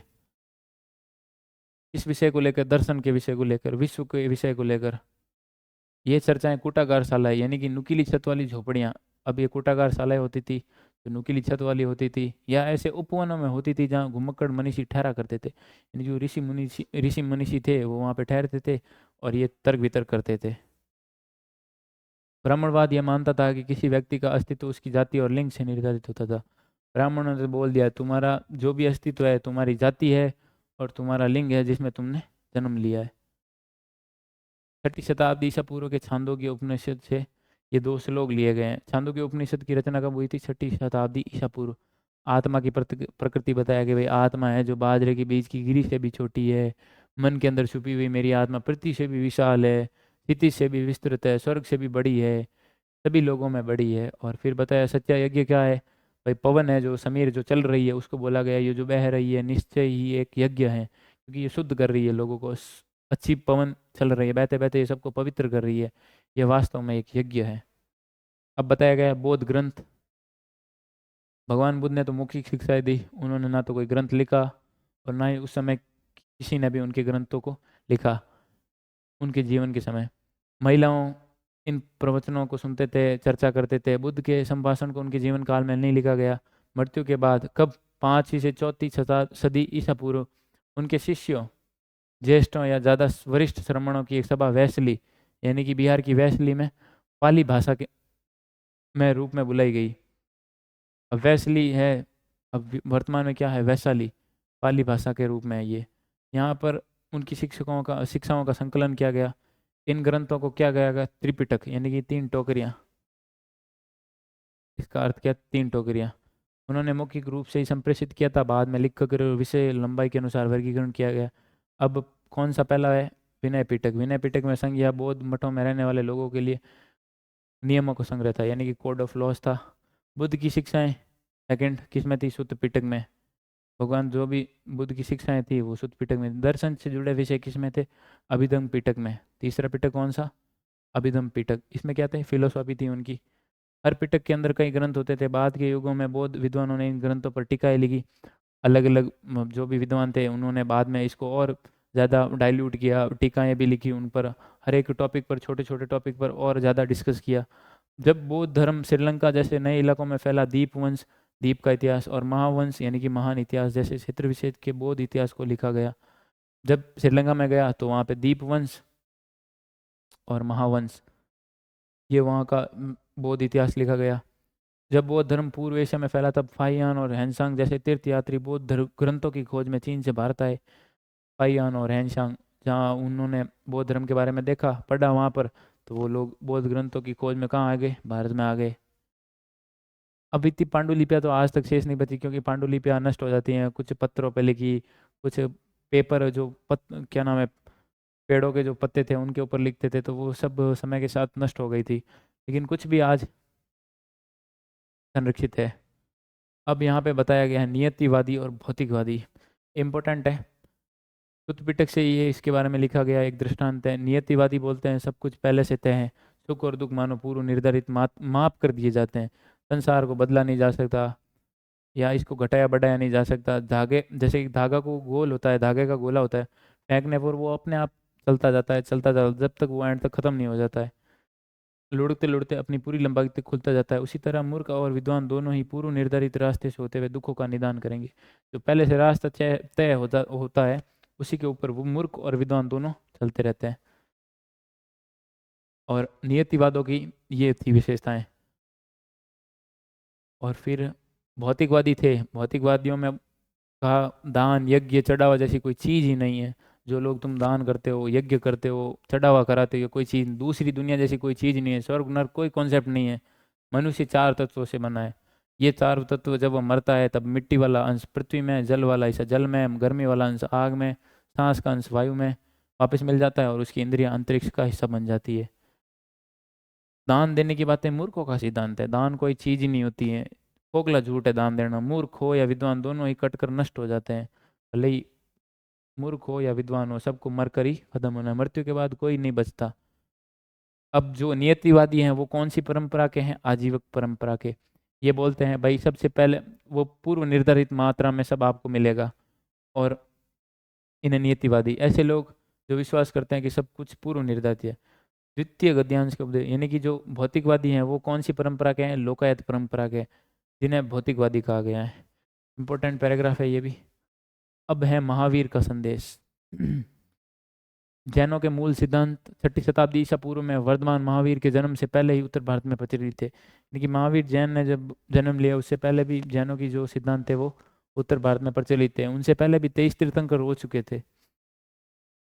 उन्हें तीर्थंकर कहा। तीर्थंकर यानी कि वे महापुरुष जो पुरुष और महिलाओं को जीवन को नदी के पार पहुंचाते हैं। यानी कि जो उनकी इस यात्रा होती है उनमें मोक्ष की प्राप्ति के लिए जो भी सहायता करते हैं उसे तीर्थंकर कहते हैं। उनको तिराने वाले यानी कि उनकी जीवन को पार लगाने वाले यानी तैराने वाले। जैन दर्शन की सबसे महत्वपूर्ण अवधारणा क्या है? यहाँ पे इम्पोर्टेंट थोड़ा फोकस देने का थोड़ा इम्पोर्टेंट रहने का। सबसे महत्वपूर्ण अवधारणा तो ये है संपूर्ण विश्व प्राणवान है। यह माना जाता है कि पत्थर, चट्टान, जल सभी में जीव है। और जैन दर्शन का केंद्र बिंदु, जैन दर्शन का केंद्र बिंदु है जीवों के प्रति अहिंसा। ध्यान रखना महत्वपूर्ण अवधारणा क्या है जैनों की? संपूर्ण विश्व है जो प्राणवान है। और जैनों का दर्शन है उसका केंद्र बिंदु क्या है? जीवों के प्रति अहिंसा, खासकर इंसानों, जानवरों, पेड़ पौधों, कीड़े मकोड़ों को न मारना। अहिंसा के सिद्धांत ने संपूर्ण भारतीय चिंतन परंपरा को प्रभावित किया। जैन मान्यता के अनुसार जन्म और पुनर्जन्म का चक्र कर्म के द्वारा निर्धारित होता है। जन्म लिया, पुनर्जन्म हुआ आपका, ये आपने अच्छे कर्म किए तो ही निश्चित होता है। कर्म चक्र से मुक्ति के लिए त्याग और तपस्या की जरूरत है, इसलिए आपको संसार से त्याग करना होगा। और मुक्ति के लिए विहारों में निवास करना एक अनिवार्य नियम था। जैन साधु साध्वी 5 व्रत करते थे। कौन कौन से? हत्या नहीं करना पहला, चोरी नहीं करना दूसरा, झूठ नहीं बोलना तीसरा, ब्रह्मचर्य के लिए वर्ड आया अमृषा यह चौथा, और धन संग्रह न करना यह था 5वां। ये 5 उनके व्रत थे।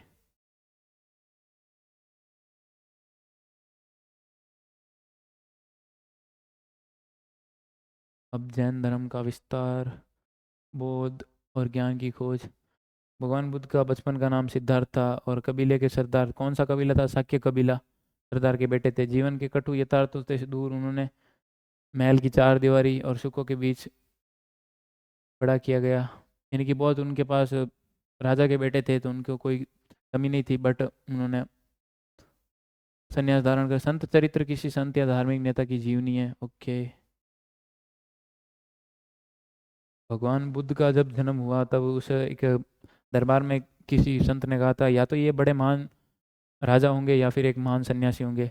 तब इसीलिए उनके जो पिता थे शाक्य कबीले के सरदार, उन्होंने ये सोचा कि नहीं, जो भी सुविधाएं हैं भगवान बुद्ध को महल के ही अंदर प्रदान की जाएगी ताकि वो बाहर का रास्ता या अख्तियार ना करे। तो सारी सुविधाएं उनको अंदर दी गई। एक दिन बैठे बैठे भगवान बुद्ध सोचे चलो आज नगर का भ्रमण करते हैं, तो उन्होंने अपने सारथी को बोला चलो रथ लेके बाहर चलते हैं। तब उन्होंने बाहर निकलते ही दुनिया की उनकी पहली यात्रा काफ़ी पीड़ादायक रही, क्योंकि उन्होंने कभी दुख तो देखा ही नहीं, सारी चीज़ें उन्हें महल के अंदर मिल जाती थी। एक वृद्ध व्यक्ति देखा, फिर एक बीमार को देखा, फिर एक लाश को देखा, गहरा सदमा पहुंच गया। आदमी ने कभी दुख ही देखा नहीं, जिंदगी में सुख ही सुख। ना तो उन्होंने कभी वृद्ध को देखा, ना एक बीमार को, ना एक लाश को। दिमाग में हो चक्के। फिर मनुष्य के शरीर का सह और अंत निश्चित है। उनको अनुभूति हुई, सेल्फ रियलाइज हुआ कि नहीं यार, ये इस जीवन को एक ना एक दिन तो छोड़ना पड़ेगा। सन्यासियों को भी देखा। चौथा किसको देखा? वृद्ध को देख लिया, बीमार को देख लिया, लाश को देख लिया। फिर देखा एक सन्यासी को, पकड़ा आदमी था, एक बढ़िया झोला लेके चल रहा था मस्त जिंदगी में। बूढ़ापा, बीमारी, मृत्यु, उसे कोई परेशानी नहीं थी, उसने शांति प्राप्त कर ली थी। क्योंकि सन्यासियों का क्या है, चल लेते हैं झोला लेके। सिद्धार्थ ने भी निश्चय किया कि वे भी सन्यास का रास्ता अपनाएंगे। शुरुआत में तो उन्होंने, उनकी पत्नी भी थी, उनका पुत्र भी था राहुल, सबको यशोधरा सबको छोड़ के चले गए महल, रात को ही निकल गए। फिर स्टार्टिंग में उन्होंने अतिवादी भूखे रहे, पूरे कई दिनों तक पानी नहीं पीना, खाना नहीं खाना, एकदम सूख कर ऐसे हो गए थे। काफ़ी दिनों तक ये अतिवादी तरीके अपनाए। फिर ज्ञान प्राप्त हुआ, अरे यार ऐसे भूखे तो मर जाएंगे। फिर ये तरीके ही छोड़ दिए। कई दिन तक ध्यान करते हुए अंततः ज्ञान प्राप्त किया। फिर बोला कि नहीं यार, मीडियम मार्ग अपनाओ, खाओ भी साथ साथ ध्यान भी करो, फिर ज्ञान प्राप्त होगा। इसके बाद उन्होंने बुद्ध अथवा ज्ञानी व्यक्ति के नाम से बाकी जीवन में उन्होंने धर्म या सम्यक जीवन यापन की शिक्षा दी। ज़्यादा ना तो कठोर मार्ग अपनाओ, ज़्यादा सरल मध्यम मार्ग अपनाओ और मोक्ष की प्राप्ति। अब भगवान बुद्ध की शिक्षाएं, जैनों की शिक्षाएं हम देख ली। महत्वपूर्ण अवधारणा और केंद्र बिंदु, संपूर्ण विश्व प्राणवान है, जीवों के प्रति अहिंसा। अब देखते हैं बुद्ध की शिक्षाएं और जैनों के जो 5 व्रत थे वो व्रत। अब विश्व अनित्य है, लगातार बदल रहा है, यह आत्मा विहीन है, क्योंकि यहाँ कुछ भी स्थायी और शाश्वत नहीं है। क्षणभंगुर दुनिया में दुख मनुष्य के जीवन का अंतर्निहित तत्व है, यानी कि दुख तो मिलेगा आपको। घोर तपस्या और विषय शक्ति के बीच का मध्यम मार्ग, ना तो घोर तपस्या करो, ना ही विषयों के प्रति आसक्त हो जाओ, भोग विलास के प्रति आसक्त हो जाओ। इन दोनों के बीच का मार्ग दुनिया के दुखों से मुक्ति पा सकता है। बौद्ध धर्म की प्रारंभिक परंपराओं में भगवान का होना या न होना अप्रासंगिक था। उन्होंने स्टार्टिंग में भगवान का होना या न होना उन्होंने माना ही नहीं। फिर बाद में धीरे धीरे उनके जो अनुयायी आए, उन्होंने भगवान बुद्ध को भगवान मानना शुरू कर दिया। शुद्ध पिटक से लिए गए व्यवहार में बौद्ध धर्म। अब बौद्ध धर्म ने कुछ अपने मालिक, जो अपने नौकरों और कर्मचारियों को 5 तरह से देखभाल करने के लिए करनी चाहिए। उनको क्षमता के अनुसार काम दो। एक मालिक अपने नौकर को क्या कर सकता है, उसकी किस प्रकार सहायता कर सकता है, उसको क्षमता के अनुसार काम दो। उन्हें भोजन और मजदूरी दो। बीमार पड़ने पर उनकी परिचर्या, उनकी सेवा करो। उनके साथ स्वादिष्ट भोजन बांटो। समय समय पर उन्हें छुट्टी दो। इस प्रकार एक मालिक है जो अपने नौकरों के साथ संबंध रख सकता है। कुल के लोगों को 5 तरह से श्रमणों, जो सांसारिक जीवन को छोड़ चुके हैं, जो लोग संन्यास की राह में, उन लोगों को 5 तरह से श्रमणों की देखभाल करने के लिए कहा। कौन कौन से? एक तो कर्म, वचन और मन से अनुराग द्वारा। खोट नहीं होनी चाहिए, ना तो कर्म में, ना मन में और ना ही वचन में। एकदम सब में प्रेम होना चाहिए। उनके स्वागत में हमेशा घर के दरवाजे खुले रखो। कोई भी आपके घर मांगने आ जाए उसको खाली हाथ मत जाने दो। उनकी दिन प्रतिदिन की ज़रूरतों की पूर्ति करो। बेसिक नीड है उनकी, खाना पीना रोटी, वो प्रदान करो। ये भगवान बुद्ध ने कुछ सिद्धांत दिए थे। राजाओं और गृहपतियों को दयावान और आचारवान होने की सलाह दी। जो भी राजा थे उनको दयावान होने का और आचारवान होने की सलाह दी। निर्वाण के लिए व्यक्ति केंद्रित हस्तक्षेप और सम्यक कर्म की कल्पना की। निर्वाण का मतलब था अहम और इच्छा का खत्म हो जाना, जिससे गृह त्याग करने वाले के दुख के चक्र का अंत हो सकता है। घमंड को त्याग देना, अहम को त्याग देना, इच्छा को खत्म कर देना, यही है उसका निर्वाण। बौद्ध धर्म में निर्वाण की परिभाषा क्या है? अहम को खत्म कर देना। बौद्ध परंपरा के अनुसार शिष्यों के लिए उनका अंतिम निर्देश, भगवान बुद्ध जब अपने शिष्यों को अंतिम उपदेश दे रहे थे, उन्होंने कहा तुम सब अपने लिए खुद ही ज्योति बनो, क्योंकि तुम्हें खुद ही अपनी मुक्ति का रास्ता ढूंढना है। यह उनका लास्ट उपदेश कह सकते हो अपने शिष्यों के लिए। भगवान बुद्ध के अनुयायी, अब उनके अनुयायियों को भिक्खु कहा जाता था, क्योंकि वो भीख मांग कर लोगों से आते थे, इसलिए उन्हें भिक्खु कहा जाता था। अब बौद्ध ग्रंथ थे, वहाँ पे जो मठ होते थे, विहार थे, उनमें सिर्फ पुरुषों की अनुमति थी, क्योंकि महिलाएं वहाँ पर उनकी अनुमति नहीं थी। तो फिर उनके भगवान बुद्ध के एक प्रिय शिष्य थे आनंद, आनंद ने भगवान बुद्ध को राजी कर लिया कि नहीं, मध्य मार्ग अपना रहे हैं तो घर की महिलाएं भी, उनको भी मोक्ष की प्राप्ति करनी है, तो उनको भी संघ में शामिल करो। तो इसलिए जो आनंद है उसकी कहने पर, जो उनका प्रिय शिष्य था भगवान बुद्ध का, उनके कहने पर उन्होंने महिलाओं को संघ में आने की अनुमति दे दी। और जो संघ में पहली महिलाएं आई थी, उसकी मौसी भगवान बुद्ध की, उनकी मौसी थी महाप्रजापति गौतमी, वो पहली भिक्खुनी बनी। आगे चलकर महिलाओं ने भी अच्छा मार्ग अपनाया और वे थेरी बनी, जिसका मतलब यह है कि ऐसी महिलाएं जिन्होंने निर्वाण प्राप्त कर लिया और सिद्ध किया कि नहीं, पुरुष ही नहीं निर्वाण प्राप्त कर सकते, महिलाएं भी निर्वाण प्राप्त कर सकती है, और वे आगे चलकर कौन क्या बनी? थेरी बनी। अब है थेरी गाथा। ये अंधविश्वास पे उन्होंने बोला, एक पुन्ना नाम की दासी है जो अपने रोज अपने मालिक राजा के लिए पानी लाने के लिए ठंडे तालाब में पानी लाने के लिए जाती है। तब एक ब्राह्मण को देखती है, ब्राह्मण को बोलती है, क्यों, क्या मूर्ख है तू कि भाई इस ठंडे पानी में रोज नहाता है, क्या मिलता है तेरे को इससे? तब उसको ब्राह्मण बोलता है, मैंने क्या बुरा किया, जल में स्नान करके मुक्त हो जाता हूँ। ये बोला है कि मैं तो अपने इस कर्म से इस पूरे तालाब को स्वच्छ कर रहा हूँ, ना कि गंदा कर रहा हूँ। तो फिर ऐसे बोलती बोलती ये जो पन्ना है उसको जवाब देती है कि तू इस ठंडे पानी में नहाता है, यानी कि तू बोल रहा है कि मैं इसे स्वर्ग में परिवर्तित कर रहा हूँ। तो फिर पुन्ना बोलती है, सारे मेंढक और कछुए फिर स्वर्ग में ही जाएंगे, पानी के सांप और मगरमच्छ भी। ये उस ब्राह्मण को थोड़ा डांट कसती है, उसके ऊपर थोड़ा व्यंग्य करती है। भिक्षुओं और भिक्षुणियों के लिए नियम दिए गए थे। बौद्ध धर्म में कोई भी भिक्षु या भिक्षुणी थे, उनके लिए कुछ नियम भी थे। अगर कोई कंबल गलीचा बनाता है, उसके लिए उसको 6 वर्ष तक उसी गलीचे का प्रयोग करना होता था, उसको पहले नहीं छोड़ सकते आप। 6 वर्षों के बाद ही कोई नया गलीचा खरीद सकते हो। 2 से 3 कटोरा भरी भोजन आपको स्वीकार करना होता था, उससे ज़्यादा आप इसे स्वीकार नहीं कर सकते। अगर स्वीकार किया तो आपको अपराध स्वीकार करना होगा। आप अगर कहीं घर किसी के घर गए, वहाँ पे आपने विश्राम किया और बिछाए गए बिस्तर को वापस नहीं समेटा जाने से पहले, तो फिर यह भी आपको अपराध है, उसका भी अपराध स्वीकार करना होगा। अब देखते हैं बौद्ध धर्म तेजी से फैला, इसका क्या कारण था? समकालीन धार्मिक प्रथाओं से असंतुष्ट थे। कौन थे? लोग। क्योंकि लोग समकालीन धार्मिक प्रथाओं से असंतुष्ट थे, यानी कि धार्मिक स्तर पर बहुत सारा भेदभाव हो रहा था, चांडालों के स्तर पर, वर्णों के स्तर पर, 4 जो वर्ण थे उनके स्तर पर, तो लोग ब्राह्मणी व्यवस्था से असंतुष्ट थे। उस युग में तेजी से हो रहे सामाजिक बदलावों ने उन्हें उलझनों में बांध रखा था। बौद्ध शिक्षाओं में जन्म के आधार पर श्रेष्ठता की बजाय जिस तरह अच्छे आचरण और मूल्यों को महत्व दिया जा रहा था, वहाँ पर ब्राह्मण क्या कर रहे थे कि भाई तेरा जन्म ये हो गया, तू ये काम कर। लेकिन बौद्धों ने ये काम नहीं किया। बौद्धों ने क्या किया? तेरी जो कैपेबिलिटी है, तेरी जो एबिलिटी है, योग्यता है, तेरा जो गुड कंडक्ट है, अच्छा आचरण है, उसके आधार पर तेरे को इम्पोर्टेंस दिया। उससे महिलाओं और पुरुष इस धर्म की तरफ आकर्षित हुए। खुद से छोटे और कमजोर लोगों की तरफ मित्रता और करुणा के भाव को महत्व देने के आदर्श काफी लोगों को भाई भाई एक तरफ ब्राह्मण है जो चांडालों को और जो नीची जाति के लोग थे, नीचे वर्ण के लोग थे, उनको तो दरकिनार कर रहे थे, हाशिए पर रखते रहे थे। लेकिन नहीं, जो बौद्ध थे, बौद्ध भिक्षु थे, वो अपने साथ साथ कमजोर लोगों की ओर मित्रता बना रहे थे। तो उससे भी बौद्ध धर्म जल्दी से फैला। अब बात करते हैं स्तूप। स्तूप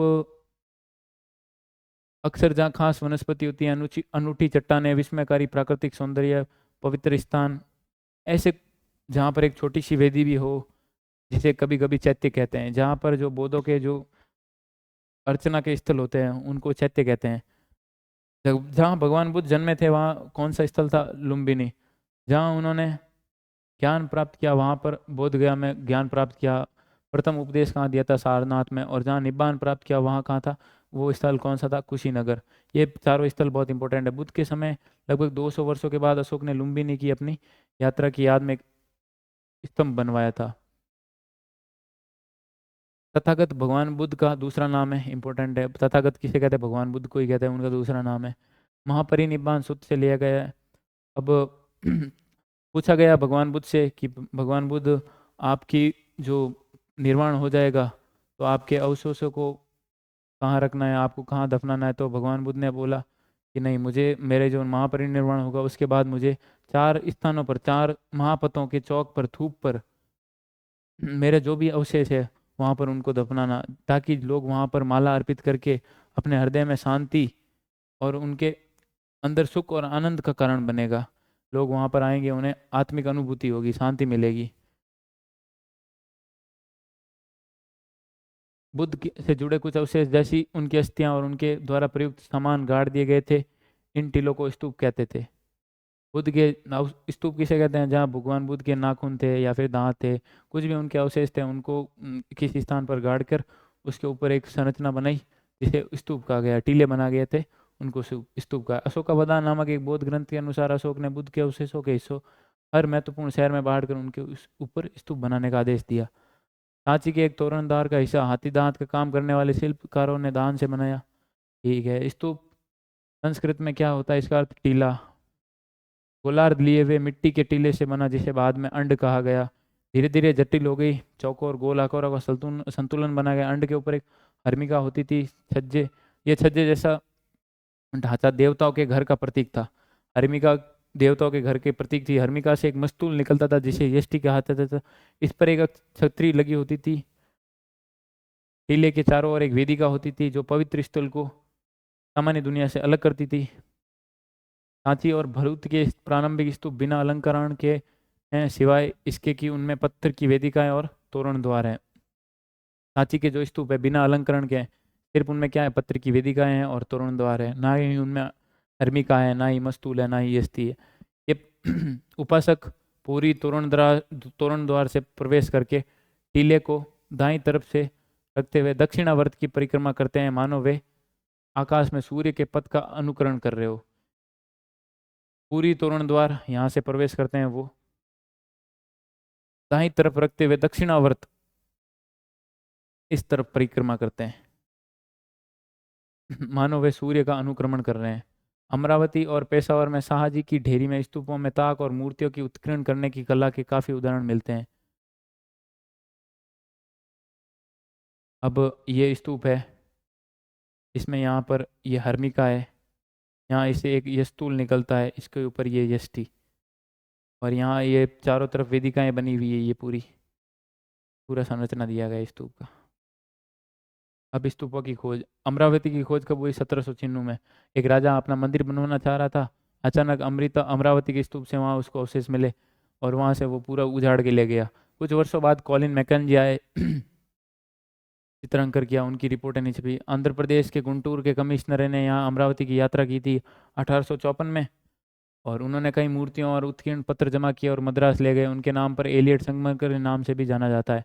एलियट संगमरमर किसके नाम से जाना जाता है? वोल्टर एलियट थे, जहाँ गुंटूर में आए थे, अमरावती की यात्रा की थी। उन्होंने पश्चिमी तोरण द्वार की खोज निकाली और इस निष्कर्ष पर पहुंचे कि अमरावती का स्तूप बौद्धों का सबसे विशाल और शानदार स्तूप था। ये इस निष्कर्ष पर कौन पहुंचे थे? Walter Elliot.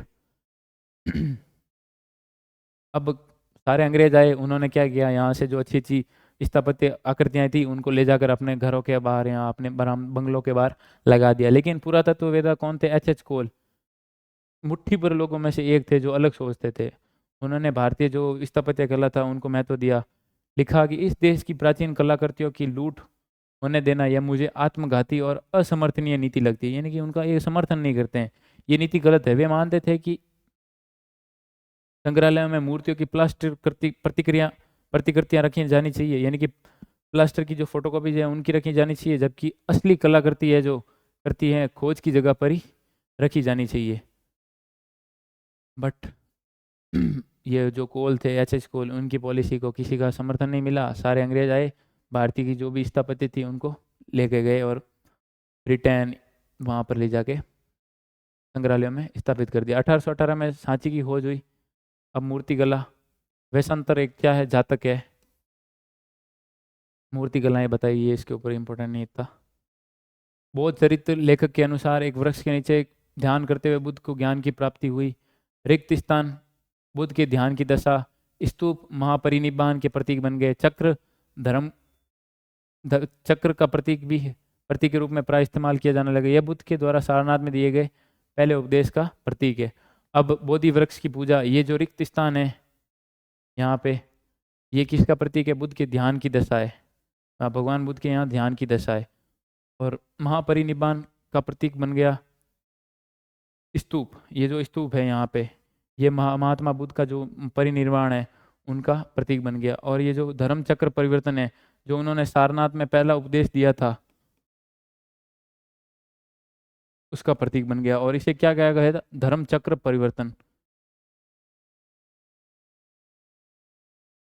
अब साल भंजिका ये है भाई, लोक परंपरा में यह माना जाता है कि इस स्त्री द्वारा छुए जाने से वृक्षों में फूल खिलते हैं और फल होने लगते हैं। ऐसा लगता है कि ये शुभ प्रतीक, यानी कि ऐसा कुछ नहीं है, एक शुभ प्रतीक के रूप में माना जाता है। और साल भंजिका की मूर्ति से पता चलता है कि जो लोग बौद्ध धर्म में आए, उन्होंने बुद्ध पूर्व और बौद्ध धर्म से इतर दूसरे विश्वासों और प्रथाओं धारणाओं से बौद्ध धर्म को समृद्ध किया। हाथी शक्ति और ज्ञान के प्रतीक माने जाते थे। अजंता में चित्रकारी मिली, ये कोई थी नॉलेज की बात। गजलक्ष्मी सौभाग्य लाने वाली देवी, जिन्हें प्राय हाथियों के साथ जोड़ा जाता था। गजलक्ष्मी हाथियों के साथ जोड़ने वाली देवी के रूप में। और इतिहासकार जेम्स फर्ग्यूसन ने सांची को वृक्ष और सर्प पूजा का केंद्र माना था। ईसा की प्रथम सदी के बाद बौद्ध अवधारणाओं में बदलाव नजर आते हैं। प्रारंभिक बौद्ध मतों में निब्बान के लिए व्यक्तिगत प्रयास को विशेष महत्व दिया गया। बुद्ध को भी मनुष्य समझा जाता था, जिन्होंने व्यक्तिगत प्रयास से प्रबोधन और निब्बान प्राप्त किया। धीरे धीरे मुक्तिदाता की कल्पना आई। साथ साथ बोधिसत्व की अवधारणा भी उभरने लगी। बोधिसत्व को परम करुणामय जीव माना गया। अपने सत्कार्यों से पुण्य कमाते थे, लेकिन इस पुण्य का प्रयोग वे दूसरों को निर्वाण प्राप्ति के लिए प्रयोग में करते थे। इस नई परंपरा को महायान के नाम से जाना गया। और जिन लोगों ने इन विश्वासों को अपनाया, उन्होंने पुरानी जो परंपरा थी उसको क्या कह दिया? हीनयान। अब हीनयान, महायान के अनुयायी दूसरी बौद्ध परंपराओं के समर्थकों को हीनयान के अनुयायी कहते थे, लेकिन पुरातन परंपरा यानी कि जो हीनवादी थे, अनुयायी खुद को थेरवादी कहते थे। इसका मतलब वे लोग जिन्होंने पुराने प्रतिष्ठित शिक्षकों के बताए रास्ते पर चलने वाले हैं।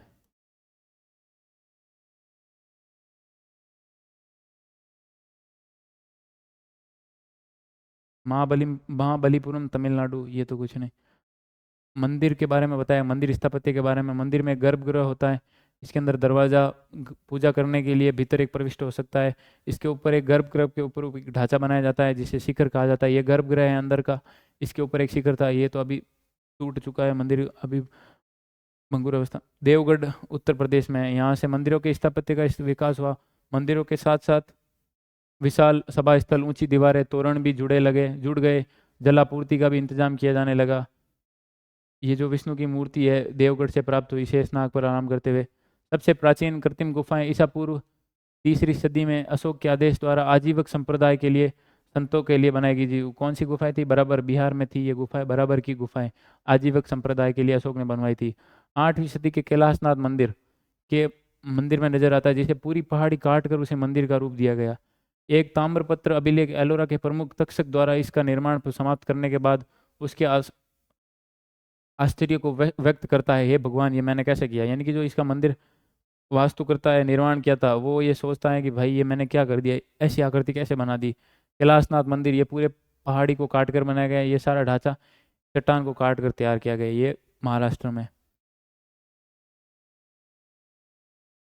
इसी के साथ अपना ये 4th चैप्टर भी कंप्लीट। अब टाइमिंग पीरियड। अलेक्जेंडर कनिंघम ने भिल्सा टॉप्स लिखी, किस पर? सांची पर। राजेंद्र लाल मित्र की पुस्तक है बुद्ध गया द हेरिटेज ऑफ साक्य मुनि। ट्रेजर ट्रोव एक्ट कब आया था? 1888 में। इसके अनुसार सरकार पुरातात्विक महत्व की किसी भी चीज़ को हस्तगत कर सकती है। जॉन मार्शल और अल्फ्रेड फूसे की द मॉन्यूमेंट ऑफ सांची पुस्तक आई थी। जॉन मार्शल की पुस्तक कंजर्वेशन मैनुअल। और पंडित जवाहरलाल नेहरू ने राष्ट्रीय संग्रहालय की नई दिल्ली में नींव रखी और सांची को एक विश्व कला का स्थल घोषित किया 1989 में। चलिए इसी के साथ हमारी जो हिस्ट्री की फर्स्ट बुक थी उसके जो 4 चैप्टर थे हमने इस वीडियो में कंप्लीट कर दिए। वो जो भी हमने इंपॉर्टेंट हाईलाइट की हुई जो लाइंस थी उनके ऊपर डिस्कस किया, ताकि अभी बोर्ड एग्ज़ाम पास में आ रहे हैं तो आप सरसरी नज़रों से इस वीडियो को 2x या फिर ज़्यादा स्पीड में कर आप पूरी बुक को एक साथ रिवीजन कर सकते हैं। और आगे की वीडियो में हम जो सेकंड बुक है उसके 5 चैप्टर का एक साथ पूरा वीडियो कंबाइन में करेंगे। वीडियो अच्छा लगे तो प्लीज़ लाइक कीजिए और कमेंट कीजिए, और कुछ सुधार हो जो भी आपकी राय हो कमेंट में ज़रूर बताएं, और ज़्यादा से ज़्यादा दोस्तों के साथ शेयर कीजिए ताकि उनकी भी पढ़ाई में हेल्प हो सके। और चैनल को सब्सक्राइब बिल्कुल कीजिएगा ताकि हमें एक मोटिवेशन मिले इसी तरह। धन्यवाद।